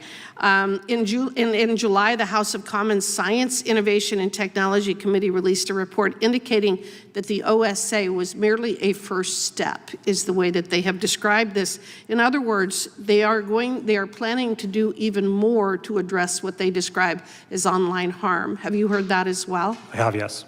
Well, and I think that there's something that just happened this week, and a few of the members have referenced it, but it involved the Irish comedian and writer Graham Linehan, who was arrested in Britain, apparently for social media posts about transgender issues. Did you hear of this circumstance? Yes, I did. I know Graham personally. Okay, and according to his Substack article, the trouble actually began when he was in America. He was at the airport in Arizona seeking to fly back to Europe.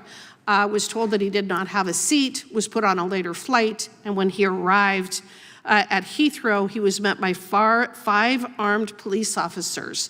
Are police officers in England typically armed? They're not, no.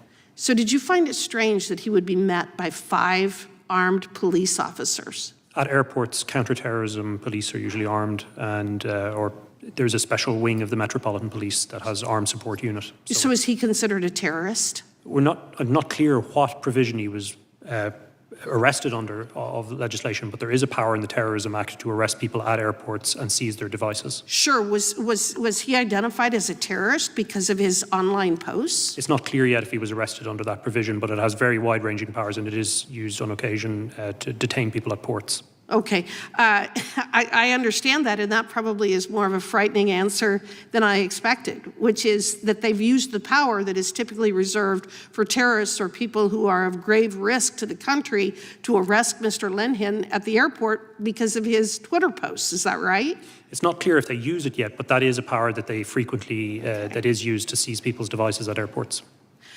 Can you describe more of what happened with this incident involving Mr. Linehan? Do you have the familiarity with the facts? I've read his statement, yes. Okay, and could you please explain what happened?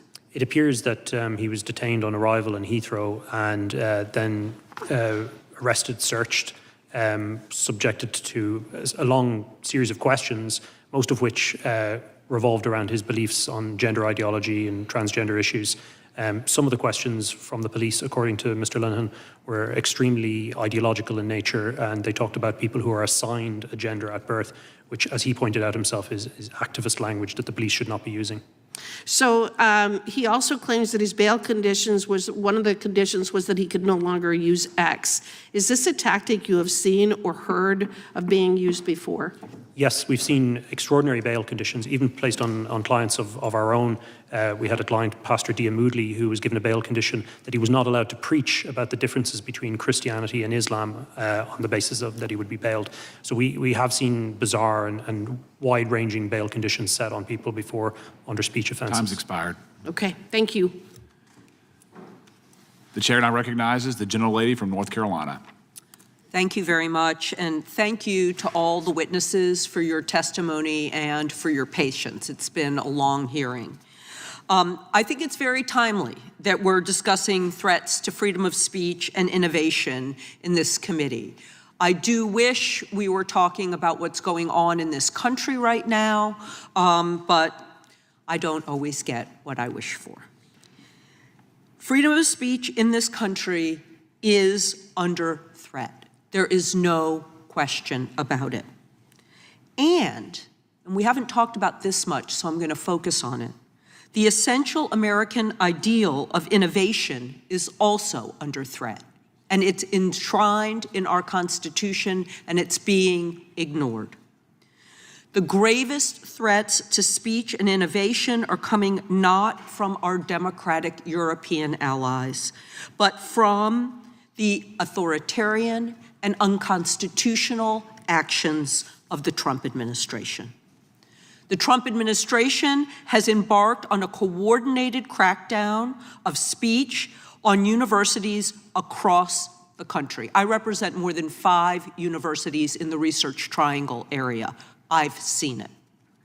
The administration illegally froze billions of dollars in federal research grants, affecting not just people's health and safety, which is what they were for in the first place, but the economies of places like North Carolina. They forced the resignation of university presidents they don't like, and they threatened to strip universities of patents for discoveries made in their labs.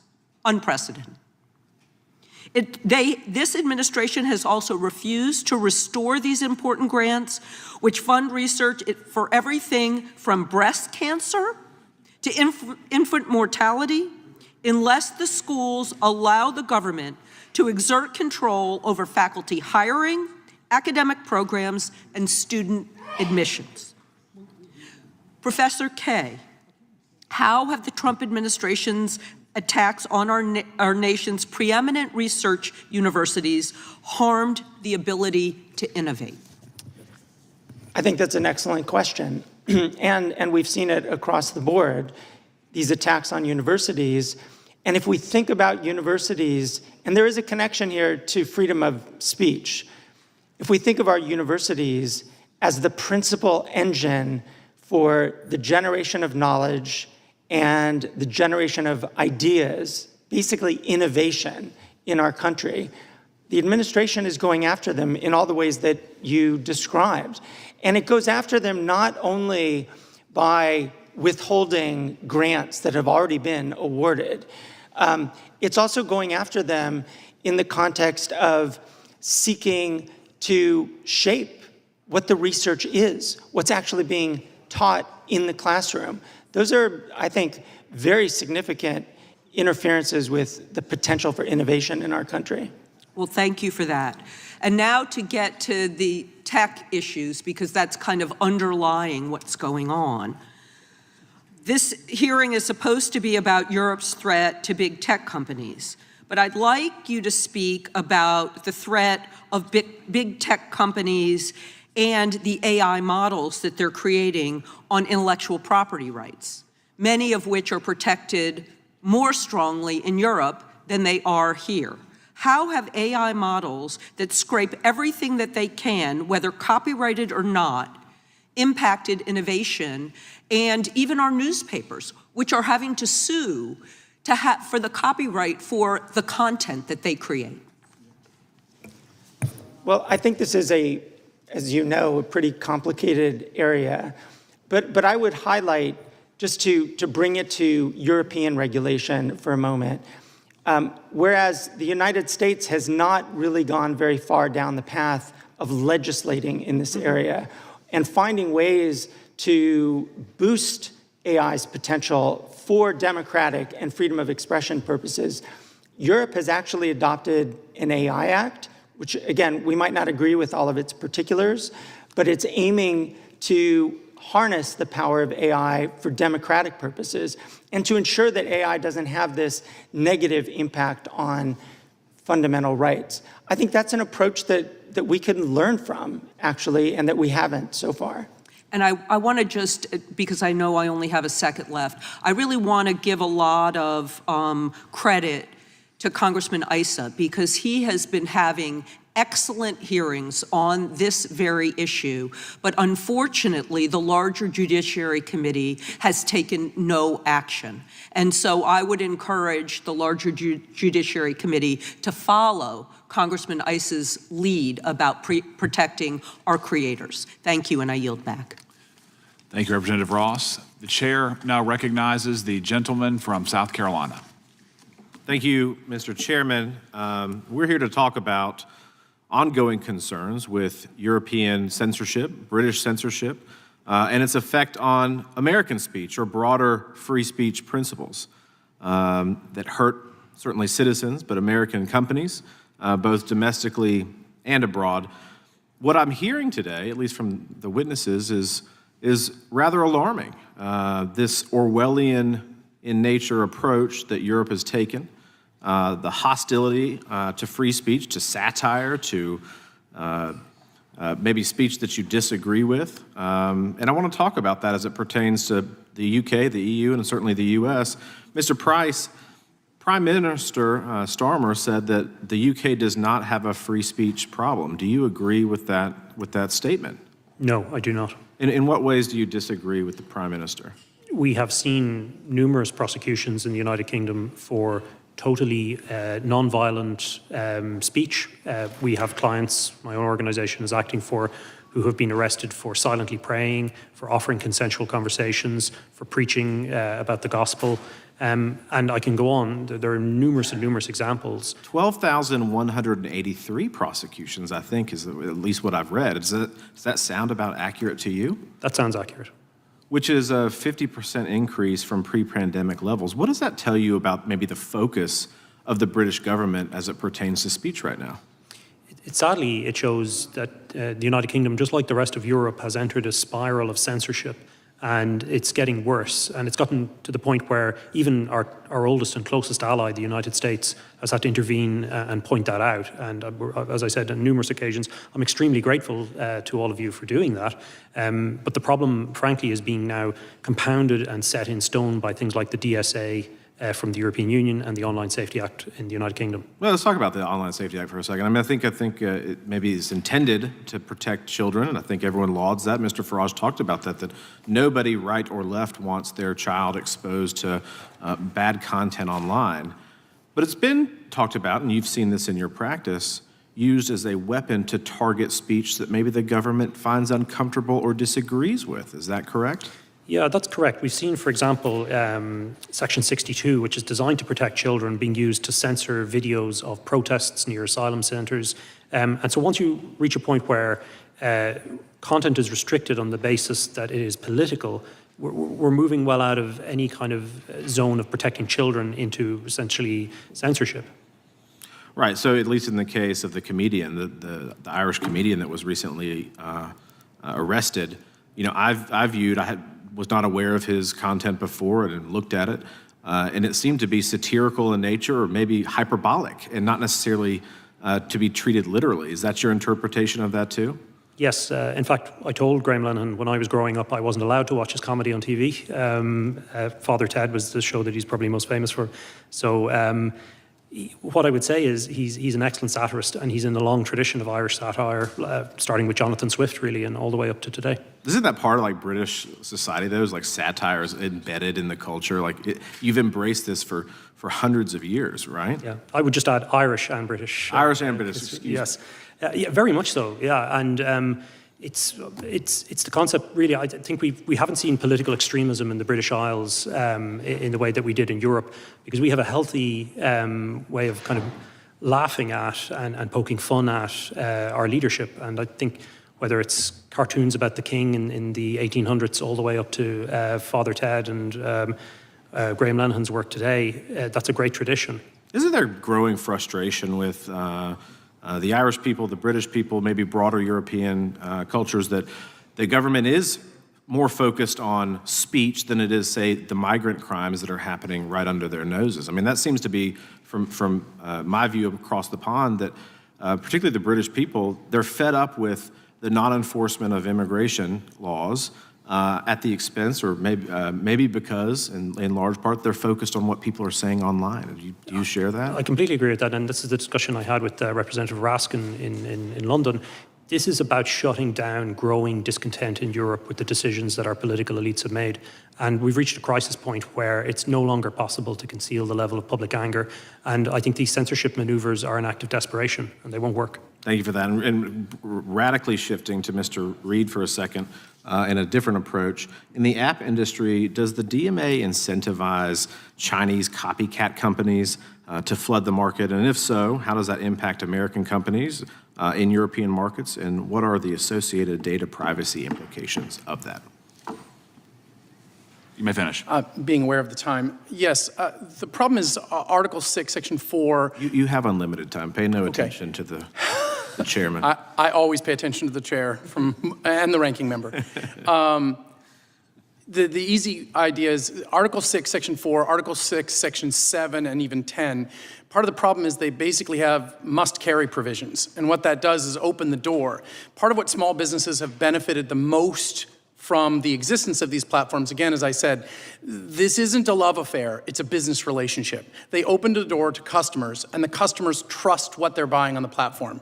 Article 6, Section 4, and Section 7 really say they must put on anyone's product. And of course, the most classic example of that, the first mover under the new DMA was Pornhub, which Apple had decided they didn't want porn apps on their app store. And the first one out of the gate to say, incorrectly, they claimed it was an Apple-approved app, which once again leads to confusion and breaks down trust. That was out of the gate the first app. And so from my members' perspective, their concern is, hey, I want to be sold at the store that people feel comfortable buying at. And the more you degrade the quality of experience and the more you degrade or allow that to be broader, we run into a problem. Thank you. I'm sorry for the time. Mr. Chairman, I have a parliamentary inquiry. Yes, sir, go ahead. Apparently the whereabouts of our missing witness have been ascertained. He's appearing on GB News, which I guess is the network he works for outside of the Rayburn building. I just wonder if it would be consistent with the rules and the practice of our committee for us to send someone to invite him to come back, because I think we have 5 or 6 members who haven't questioned yet. Would that be all right if we sent someone to go alert him that there's still members waiting to do their questioning, just out of courtesy and respect for our colleagues? Well, the chair will make note that the witness has appeared voluntarily, he has left voluntarily, but in terms of going and asking him to come back, no objection there. Okay, if we could do it, if we could find him, and I'd like to submit for the record this clip from GB News. British free speech under threat. Nigel Farage says UK is an authoritarian state like North Korea. Without objection. Thank you. Gentleman yield. Yes, sir. The chair recognizes the representative from Vermont. Thank you. Thank you, Mr. Chair. You know, I spent my August traveling around my state listening to Vermonters tell me what was on their minds. And there was one constant thread, and that was fear and concern for young people, for their safety, for their future. And parents kept asking me, will my kids ever be able to afford a house in this economy? Is it going to be safe for my kid to go to school? And are my kids safe online? Over and over again. And I want to tell you about one conversation I had with a high school student in Vermont who said to me, we all know that social media on our phones is hurting us. And in some instances, it's literally killing us. And what he wanted to say is, what are you doing about it? What are you doing about it?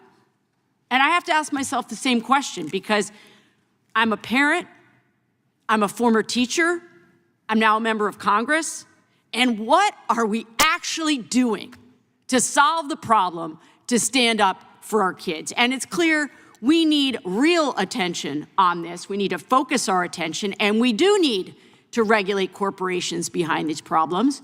And we need real public oversight, yes, over the gun makers, yes, over financial speculators, but also big tech. Because polls show across the country, Americans overwhelmingly want us to take action on the harms that are hurting their kids. And yet here we are, first hearing back. We're not talking about the AI platforms that are leading kids to self-harm. We're not talking about the algorithms profiting off of teens' eating disorders. We're not working together to hold big tech accountable.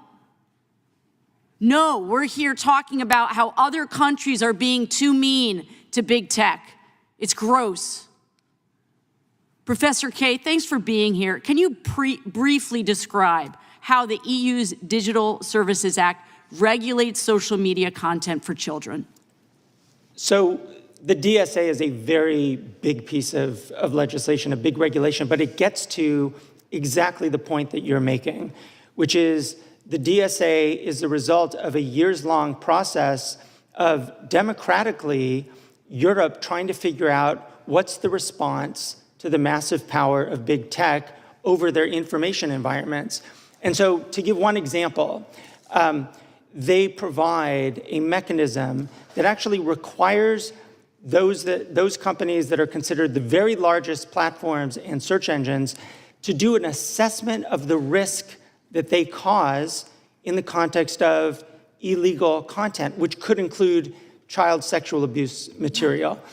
That is really only doing that basic risk assessment that we should imagine all companies would do. Exactly. And then based on that, they're actually obligated to take mitigating measures against them. So that's one example. Yeah, I mean, this is bare minimum stuff here, right? Bare minimum. Yep. Risk assessment. What are we subjecting our children to? Correct. And so in your assessment, does the EU prioritize protecting kids and teens from content related to suicide and self-harm? So the DSA is not content specific, right? It doesn't require any company, for example, to take down any particular kind of content. But in the risk assessment provision, it's pretty clear, and if you read the negotiating history around the DSA as well, it's pretty clear that this is one of the key issues that concerns Europeans and thus concerned the regulation as it was adopted. Thank you. I really appreciate you being here to balance this out. So look, we got to follow the money here, okay?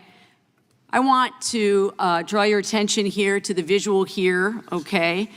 Trump inauguration fund, Amazon, $1 million, Meta, $1 million, Google, $1 million, Microsoft, $1 million, Apple, $1 million, OpenAI, $1 million, and the list goes on. This hearing is not about making the internet a safer place for kids. It's about harassing Europeans who are trying to do something. No, it's imperfect, but they're trying something, and we sit here twiddling our thumbs. There has never been a more important time than now to create some basic rules for big tech. Our kids are more important than these billionaires and their shareholders, period. If we truly want to protect our kids, we have to push back on unrestrained corporate power and try to retain some moral clarity in this moment. Jill? I was told I would have more time because there was a member that went over by a minute. Sure, go right ahead. We should be looking at any country around the globe who is actually trying to do something. And no, should we copy exactly what they're doing? No, but we shouldn't stick our heads in the sand and say that, oh, there's nothing we can do here. We cannot maintain the status quo and then go back to our constituents and look these parents in the eye and say that we're actually doing our jobs. The solutions are right in front of us if we would actually do the work here in this committee. And I yield back. The gentlelady yields back. I would just remind the gentlelady that Mr. Zuckerberg from Meta sent this committee a letter a year ago, August of last year, saying that the Biden administration pressured them to censor. They did it. They're sorry. They're not going to do it again, and they've changed policy. I said that in my opening statement. So we do think this committee's had a huge impact on protecting free speech. The gentlelady from Florida is recognized for 5 minutes. Thank you, Mr. Chairman. Today we are examining a growing threat, the way that Europe and the UK are using so-called digital safety and competition laws to undermine American values and American innovation. The EU Digital Services Act and the UK's Online Safety Act go far beyond legitimate regulation.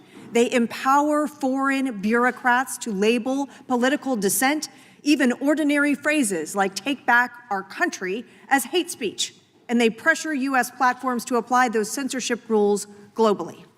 At the same time, the EU's Digital Markets Act and the UK's DMCC deliberately single out American technology companies for punitive treatment, forcing them to share proprietary data and subsidize less innovative rivals. These laws are protectionist by design, and they put American jobs, innovation, and free speech at risk. Congress has a duty to push back. We must ensure that foreign governments cannot dictate what Americans are allowed to say online, nor use regulatory schemes and backdoor taxes on our most successful industries. I look forward to hearing from you all today and appreciate your testimony. Mr. Price, I am a former American judge, and as such, I know that laws must have clear, defined terms in order to be applied impartially and fairly and consistently. I'd like to return to the discussion of the OSA and specifically the requirement under which that for speech to be censored as a false communication, it must cause, quote, non-trivial psychological or physical harm. Would you share with us your perspective on the use of phrases such as non-trivial psychological harm and your view of whether it is possible for these terms to be applied uniformly, fairly, and consistently? Good question. I'm afraid I really can't, and you've hit the nail on the head, really, in terms of your question. These terms are extremely vague, and it's a long-standing principle of the common law that vagueness in the criminal law is repugnant. And so, sir, is it your view that this is actually an appropriate or even enforceable regulatory scheme? It's not appropriate, but they certainly intend to enforce it. Mr. Reed, I'd like to turn back to the DMA's application to our companies and the concept of gatekeepers, which we touched on earlier today.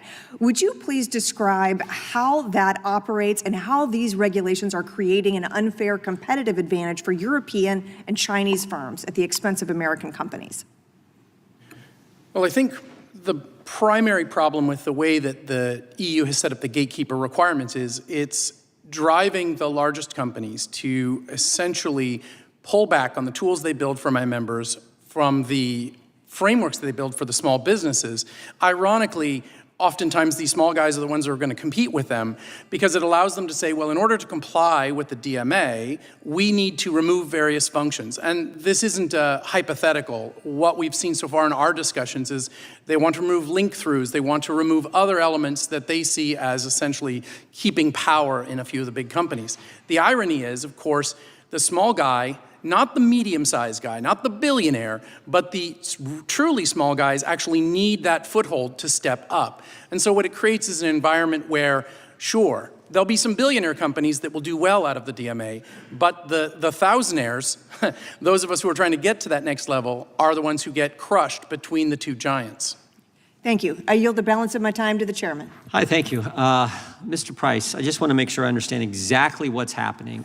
A pastor gets arrested for what he said, but the guys who attacked him don't. Lucy Conley said things that she shouldn't have, probably. Not probably, definitely. What would Mr. Farage say? Intemperate, statements, but she took him down.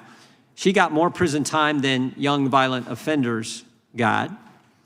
And Miss Rose Doherty, I believe, was praying silently outside, and she got charged. Is that all accurate? The only point I would add is Rose Doherty, 74-year-old grandmother, was arrested for holding a sign that said, "Here to talk only if you want." Oh, so she's praying silent, not saying anything, just a sign, right? Just a sign, sir. Oh, wow, Yes, wow.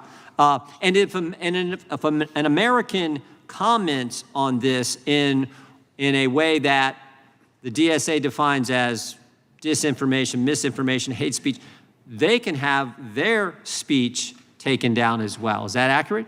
That is entirely accurate within the terms of the DSA. That's the state of play. Mr. Reed, I would just point out, when Ms. Verkunen, the lady who took Mr. Breton's place, when she was here talking about how the Digital Markets Act could impact companies, she said, we don't have anyone in Europe complaining about the law. And my response was, that's because you don't have any companies. The way you defined it, according to Mr. Price, and you understand, it only includes American companies and one Chinese company. Is that right? Well, the irony is there are a lot of smaller European companies that are complaining about the DMA. Not the idea that they need a competitive landscape, it's that it focuses on entirely the wrong thing. You hit it on the head. A lot of our members come here to get money to go back there to build products. Yep. I'm sorry, they called votes. I do want to move quickly, and I shouldn't have went over. Mr. Garcia is recognized. Thank you, Mr. Chairman. We're here today for two reasons. One, because Republicans are in the pocket of big tech, and two, they want to distract us on their war on free speech and expression in the U.S. We all remember Trump's inauguration. The tech oligarchs were all there. Musk, Zuckerberg, Bezos, Cook, Pichet, and they looked like they won the presidency because they did. And they got what they paid for. Since taking office, Trump put out an AI action plan that could have been written by big tech, dropped enforcement provisions against tech companies, and tried to unlawfully fire 2 FTC commissioners who fought to hold these companies accountable. By the way, one successfully got back to work today, first day back. That's Rebecca Slaughter. Trump and his loyalists in Congress are also serving their corporate overlords by attacking the countries that actually try to rein in big tech. That's not innovation, that's corruption and oligarchy.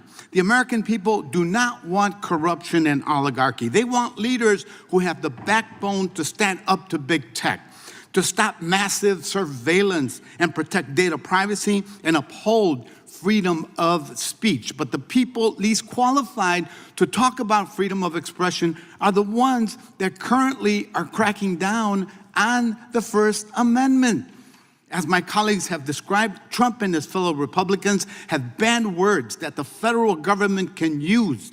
They've extorted media companies to punish news coverage they don't like, and they've weaponized the immigration system against people who have other views.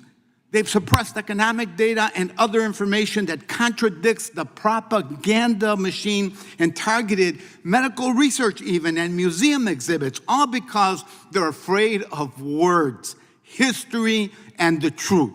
At the same time, Republicans are leading a historic crackdown on expression, and they're holding propaganda hearings like this and telling us to reject the evidence of our eyes and ears. Mr. Kaye, thank you for being here today. As I mentioned, this administration is using the immigration system to suppress speech, as we've seen Mahmoud Khalil, Mohsen Madawi, Mario Guevara, and many others being targeted and detained because of their speech, and in Guevara's case, his reporting. Could you please comment on the ongoing weaponization of immigration to trample freedom of expression? Yes, each of those examples are accurate. And I think that as we've heard so many different examples of crackdowns or alleged crackdowns on different kinds of speech in the UK or in Europe or in the United States, we just have to be honest that there are crackdowns happening in the United States. It's not it's entirely accurate to say these kinds of content-based restrictions and punishments in the US are very serious interferences with freedom of expression, and it would just be important to acknowledge that as we're talking about other kinds of restrictions as well. Thank you for that. It's really important that we not allow arsonists to pretend that they're firefighters, and we must not let Republican lies prevail. I yield back. Gentleman yields back. We will do one more, then unfortunately we have to recess for votes. And I know you guys have been sitting there for 3 hours. You need a well-deserved restroom break. We'll see if we got some refreshments for you back there, hopefully. Mr. Harris is recognized, and we'll take a quick recess. Thank you, Mr. Chairman, and thank you for this important issue, and to all of you that have shared on this panel today. Greatly appreciate your patience, excuse me, and your thoughtful answers. I've served as a pastor for 36 years, and so obviously I have a heightened sensitivity to the whole issue of when governments and institutions begin to talk about hate speech and the censorship of hate speech. And I guess one of the questions that I'm concerned about today, and I'll ask you, Mr. Price, because of your experience in this area, particularly with ADF, would you consider posting a Bible verse hate speech? No. And is saying there are only two genders hate speech? I certainly wouldn't consider that hate speech. And so, yet the UK's Online Safety Act, among other things, is requiring companies to take actions against content which, quote, incites hatred against people. And I guess my question is, again, Mr. Price, who is in charge of determining what constitutes content which incites hatred against people?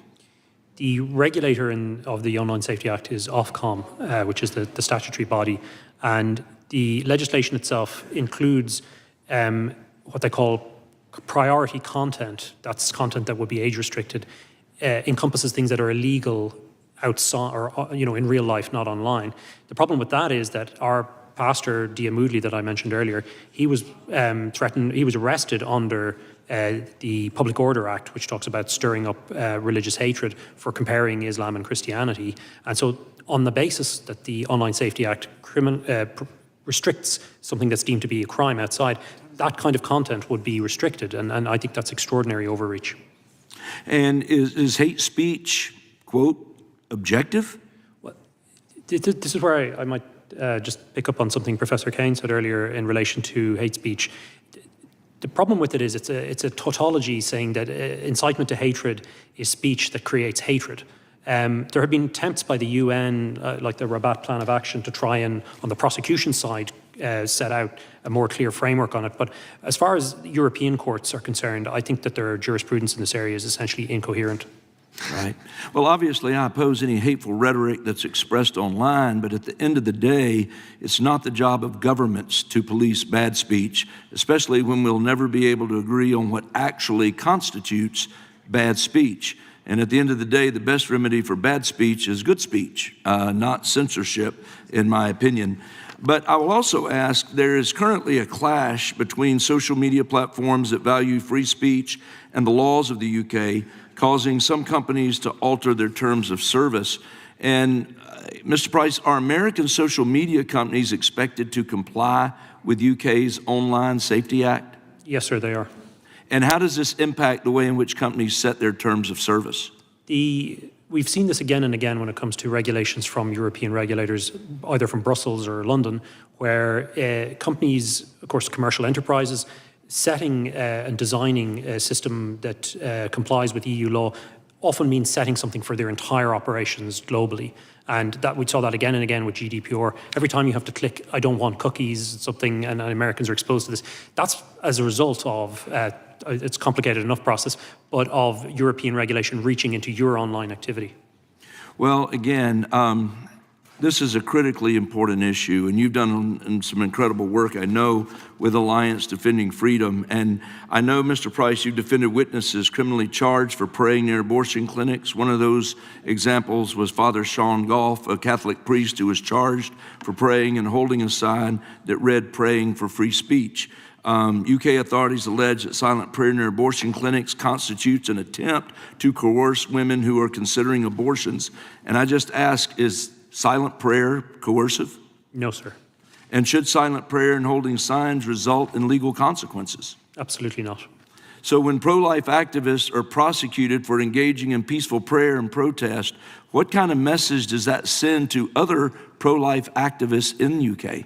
I think it shows an extreme degree of intolerance. It shows police overreach, and ultimately, we have to go back systemically. The problem is these laws that are being created. They're incredibly vague, overbroad, whether it's by European regulators or UK regulators, and they're having a real impact on people's lives and their human right to free speech.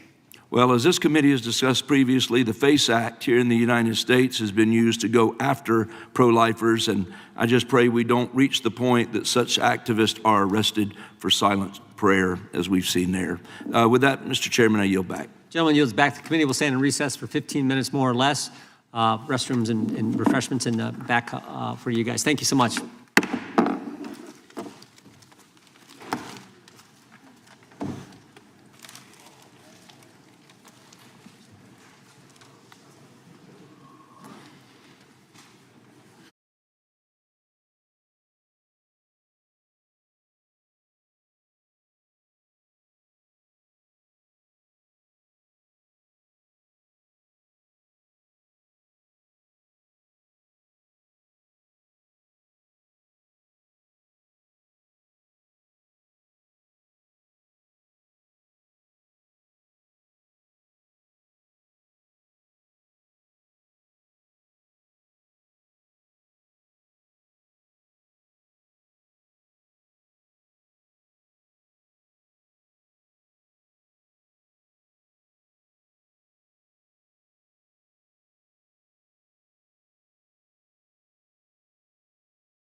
Committee will come to order.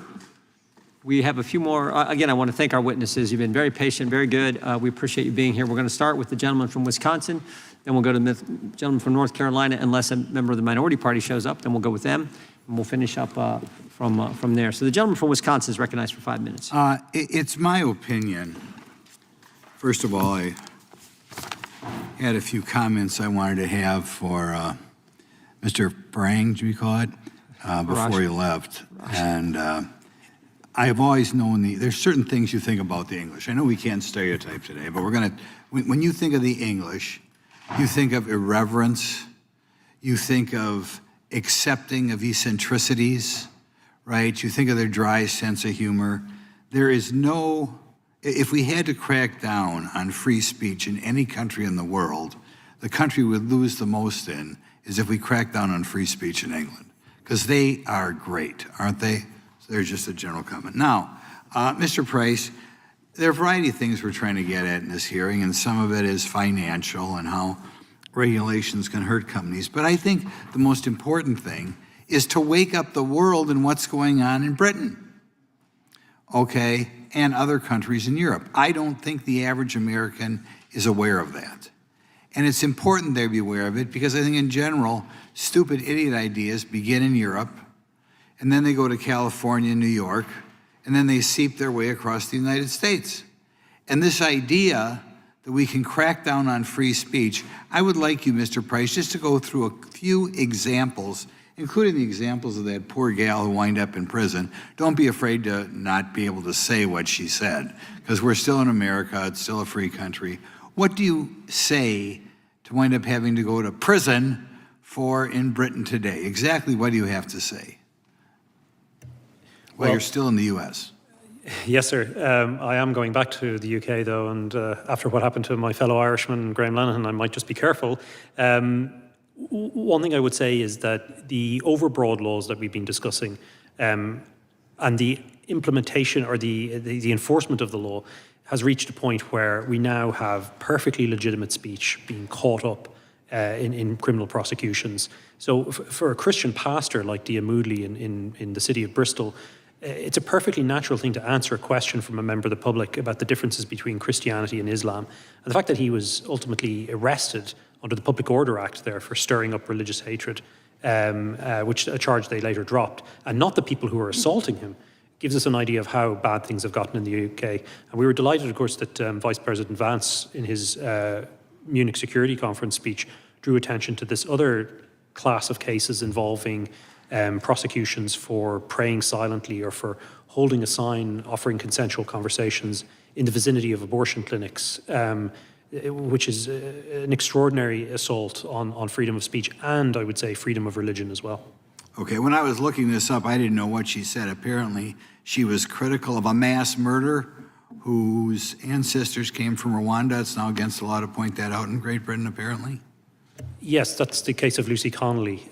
Lucy Connolly tweeted a tweet where some of us, or I think most people would probably disagree with what she said. She disagreed with it herself. She took it down 3.5 hours later. It was, as Mr. Farage said, in a moment of great tension and great personal stress. And for that, she received a 32-month sentence. And she has been released since, but she was prevented from attending this hearing, which I think is a real shame. Last week in the United States, we had a horrible murder, and I think it was a Catholic school in Minnesota. The murderer happened to be a transgender. Would that be illegal to point out in England? If you were, you could very readily see that it could be regarded strong criticism. He was a very bitter, angry person. Yes. Could we point out that, you know, maybe that had something to do with transgender? Could people have that opinion in Britain? If I were advising people, and this is the chilling effect in action, I would say think very carefully before posting criticism of what happened, that tragedy in the school in England, because you could be accused very easily of stirring up hatred against a group of people. Stirring up hatred? I mean, that's just preposterous. What is hatred? Well, I don't even know what hatred is. This is an ongoing discussion among lawyers in relation to is there any, just so you know, in your understanding, Mr. Reed, is there any Doesn't free speech means I can say things that... Christian beliefs being described as hatred when it comes to the definition of marriage, when it comes to sexual relations. Would it be the easiest thing is to enforce the First Amendment and say we can say whatever we want to say? Go back to Old English? What I would say is you're well blessed in this country to have the extraordinary protections of the First Amendment, and I really do wish we had something similar in Europe. Well, next time you get back to Europe, straighten them out, kick them in the butt. Okay, thanks. Yes, sir. Gentleman yields back. Gentlelady from Texas, who joined us for part of our visit to the to Europe. We appreciate that. Recognized for 5 minutes. Yes, I hate that I didn't get to reminisce with our good friend, Mr. Farage. But nevertheless, it's interesting that we're sitting here and we're talking about the so-called threats to the First Amendment when the biggest threat to free speech right now is the old guy that is sitting over in the Oval. Now, Mr. Farage and I met over a month ago, and he has made it a brand of being this free speech warrior. And one of the things that I wanted to recap was the fact that he literally tried to shut down my ranking member as he was engaging in his own free speech. It seems like it's more so free speech for me, but not for thee, a lot of times with certain people. And it's sad that he had to run and have lunch with Trump or to go raise some money for his 4-member party. So, Mr. Price, you get to be the lucky one to help me figure out what exactly free speech advocates believe. It's good to see you again. You tell me whether these government actions support free speech or suppress it. Let's call it free speech or federal suppression. Fining or defunding news outlets or companies because they don't share a particular political message. I think I'm not entirely sure what context you're referring to. I think I'd need a little bit more information. So, long story short, if they decide that they are going to fine or defund any news outlet simply because it doesn't necessarily go far left or far right, do you think that that is a violation of free speech? Well, I'm not entirely sure how it would connect with, let's say, the area of expertise that I have. I think you may be referring to the PBS controversy. It's probably not something that I would be able to really... Not necessarily, but let me go to Professor K. Professor K, did you understand my question? Fining or defunding news outlets or companies because they don't share a particular political message? Yeah, thank you for the question. At the very core of the First Amendment is a prohibition of viewpoint discrimination. Okay. And what you described sounds like viewpoint discrimination. So it definitely sounds like federal suppression. If you require news outlets and companies to have content moderators to ensure their coverage promotes a political ideology or leaning, would that be federal suppression? Well, that does sound like an interference with a company's content moderation decision. Banning materials because of their content. Materials? Yes, so like books. Oh, of course. Well, and we've seen this in the range of book bans at libraries across the country. Absolutely. What about threatening private companies with lawsuits or fines unless they do the government's bidding? It sounds like pressure that would be undue, yes. Okay, so I agree with you. All of these actions are exactly what Trump has done since he's taken office. Make no mistake, Trump is weaponizing his idea of free speech to force folks and companies to become his political puppets to promote his propaganda. Trump and Republicans defunded NPR because they argued it was biased. Trump has removed books discussing racial discrimination at U.S. military academies, including the amazing Maya Angelou's autobiography, I Know Why the Caged Bird Sings. He's tried to strip funding to schools across the country if they don't remove materials that include discussions of racial discrimination or that promote diversity. And in order for the merger between Paramount and Skydance to happen, the FCC chairman and Republican-appointed commissioners required Skydance to establish a bias monitor. And in its FCC order noted reports, quote, concerning negative media coverage of the Trump administration. This is to say nothing of Trump pushing television networks to get rid of comedians and talk show hosts who criticize his administration, say like Mr. Colbert. Let's call this what it is. It's Trump weaponizing the idea of free speech to force people, institutions, and companies to be his mouthpieces. This ain't free speech, it's propaganda. Meanwhile, my Republican colleagues are out here having a meltdown over the European bill, one that, by the way, includes provisions to fight child trafficking. You know, it's frustrating because we talk about being fiscally responsible and we talk about free speech. And right now, as we're having these discussions, you know who's trying to shut down members from voting in the way that they want to vote? It's the president, who literally said he would look at anyone who decided that they were going to vote to release the Epstein files as hostile. That sounds like a threat as it relates to all First Amendment protections, in addition to the fact that it's literally contravening our constitutional duty that we swore an oath to, because we don't swear to an orange king. Instead, we have sworn an oath to the Constitution, and we were elected to represent the people that elected us. Thank you so much, and I'll yield. Gentlelady yields. Gentleman from North Carolina is recognized. Thank you, Mr. Chairman.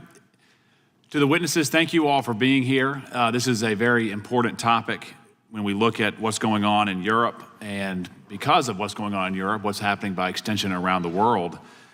When we look at the encroachments on freedom of expression, freedom of speech, it is chilling. And it's remarkable that the countries that gave birth to the Western civilization that we all enjoy are really becoming totalitarian. And even points of expression that are organic to the United States or statements made while in the United States can result in being arrested once you return to Europe. If this was noted 15 to 20 years ago, people would not believe it. And listening to the witnesses here who are on the ground, who are dealing with these totalitarian measures in Europe, it's worth noting to anyone who listens that they are thanking the President of the United States. They are begging the President, they're begging the Vice President and the Secretary of State to continue doing what they're doing, fighting this repression that's going on in Europe. And we've heard testimony that economic liberty is diminishing, freedom of opinion is diminishing, freedom of expression is gone, increased scrutiny of online comments, Twitter, Facebook, or X, it's gone. All under the mantra of safety. And Mr. Price, I want to talk to you first. You said that these points of legislation are really aimed at, quote, protecting youth. How exactly are the proponents of these restrictive measures, how are they making the argument that they're protecting youth? Yes, that's the argument they make, sir. Essentially, particularly if we look at the Online Safety Act, the premise is that safety requires various kind of restrictions, such as age verification. And what that does in effect is that it means that minors aren't allowed to access certain content. But there's two types of content. One is what they call primary priority content, which is the worst kind of things that we would all agree is wrongful. But then there's also priority or primary content, which would include things that I think are otherwise lawful that people should be allowed to access, particularly in the United Kingdom, where the proposal now is to give, I think it's been passed, or it's in the process, 16-year-olds the vote, who would then be prevented from seeing certain content under the Online Safety Act. And in terms of some of the examples you've mentioned that give me concern, it doesn't seem as though there's too much restriction for modern gender theory, transgenderism, aimed at children, or graphic or explicit material aimed at children. But there are restrictions on pointing out verses of Scripture or biblical truths that people adhere to. You can't discuss that online. How does that factor into the protection of the child? I think your point is well made. It's worth noting, and it often strikes me, that smartphones with internet access have been available, really, the iPhone was launched in 2008, and there were no immediate actions by governments or regulators to try and protect children from content. It's only after the election of Donald Trump and Brexit that there was suddenly an enormous effort at the European level to crack down on content in the name of safety. But I suspect, as I say, that there's an underlying political justification. So what's the goal? I mean, we've talked about the diminishing prosperity, the freedom is gone, there's diminished enjoyment of life, there's diminished humor, there's zero free-flowing information. What's the goal besides complete political power? Certainly think the goal, as you allude to, is narrative control. Information is the first and most important, as it were, quantity in a democracy. That's how we make our decisions based on what we hear. And if you can restrict the amount of information that people hear, or you can channel it in one direction, then you influence the democracy. And as I say, there's increasing discontent in Europe about the direction of travel in so many areas.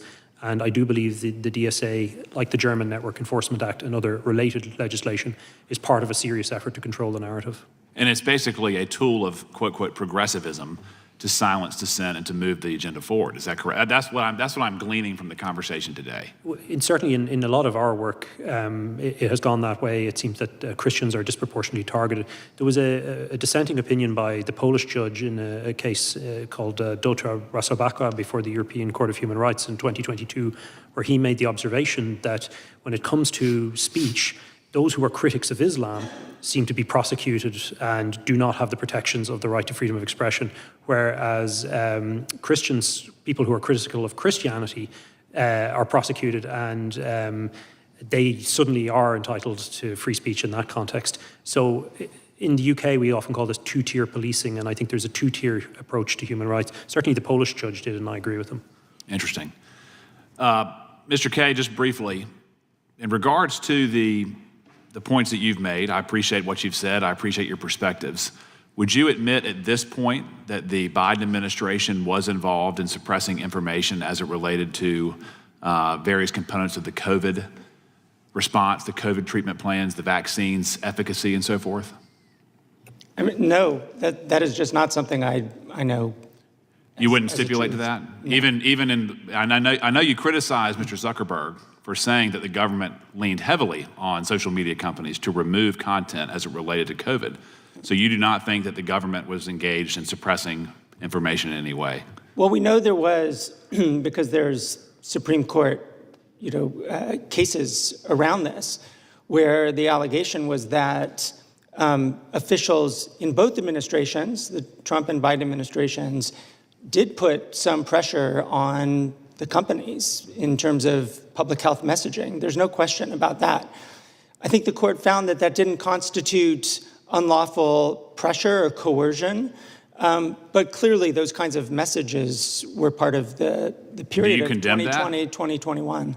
Do you affirm that action by regulating content or no? Do you affirm the motivations or the actions of the Biden administration to suppress the COVID discussions? No, I think there needs to be clear back and forth and information sharing between government and the largest platforms that shape the information environment. Of course, you don't want coercion, but I think you have to find the balance where that kind of back and forth can exist. Well, I'm sure you're aware that they say they were coerced by the Biden administration. I think it appears to be a partisan interpretation when you say that it was reasonable what Biden did with Facebook, with X, and so forth. Well, I mean, we could go back and forth, but my view is that wasn't coercion, actually. If you could type on Facebook, these vaccines do not work, would that have been allowed? I think, no, it would be stripped. I think it would depend on when we're talking about. Under Biden, it would have been stripped. Yeah. I'm sorry, our time's up, but. Yeah. Anyway. Mr. Chairman, may I add just one very brief point? Of course. Yeah, thank you. I just want to make one point about hate speech, because there's been a lot of discussion about hate speech here. And I think it's valuable for us to at least understand the basis for where these hate speech laws come from. Most of the language from the international law on hate speech, particularly in Europe, was a result of the use of propaganda to target Jews and others during the Nazi Holocaust. So quite a bit of the hate speech is actually a response to that history. And I think at least acknowledging that that is a part of the cultural freedom of expression background in Europe is useful, so that it's not just a kind of bullying of Europeans, but also an understanding of where they come from. Yeah, but Mr. Price made the point, I think his last comments made the point about a two-tiered system, which they see versus how certain Christians get treated versus how people of a different faith get treated. And if you even use that term, two-tiered system, you can be criticized for using the term about something that many people think exists currently in the UK and in the EU. So there's been lots of comments there. I'll give the chairman, the ranking member some time, and I got maybe one last question, one last point I would like to make. Oh, thanks. This is just for a UC request, Mr. Chairman, because you had mentioned the outreach that you'd gotten from Mark Zuckerberg, and this is an article about that Meta to pay $25 million to settle 2021 Trump lawsuit. The sentence that stuck out to me was, the president signaled that the litigation had to be resolved before Zuckerberg could be, quote, brought into the tent, one of the people said. So just want to introduce that. Without objection? And one other thing is just the Supreme Court decision, Murthy versus the Missouri, disproving the government's censorship claims.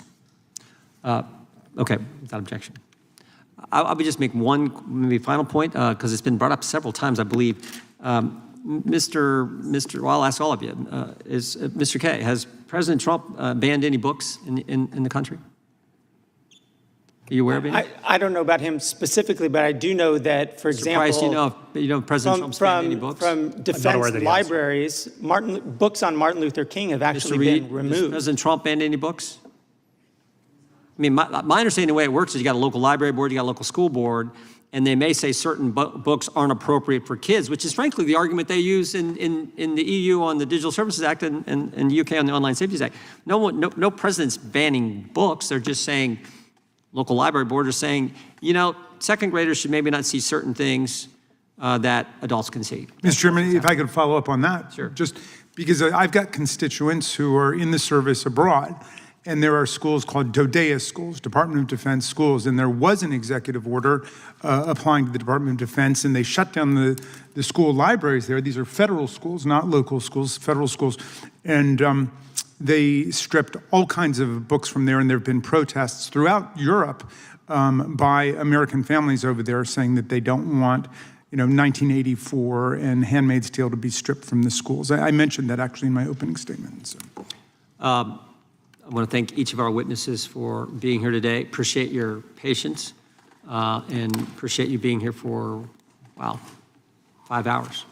Thank you very much. And this concludes today's hearing. We thank our witnesses for appearing before the committee today without objection. All members will have 5 legislative days to submit additional written questions for the witnesses or additional materials for the record. Can I say one more thing, Mr. Chairman, in praise of you? Okay. I might have designed it differently, but I want to thank you for organizing a very interesting trip for us and this hearing as well. Without objection. Thank you. Without objection, the hearing is adjourned.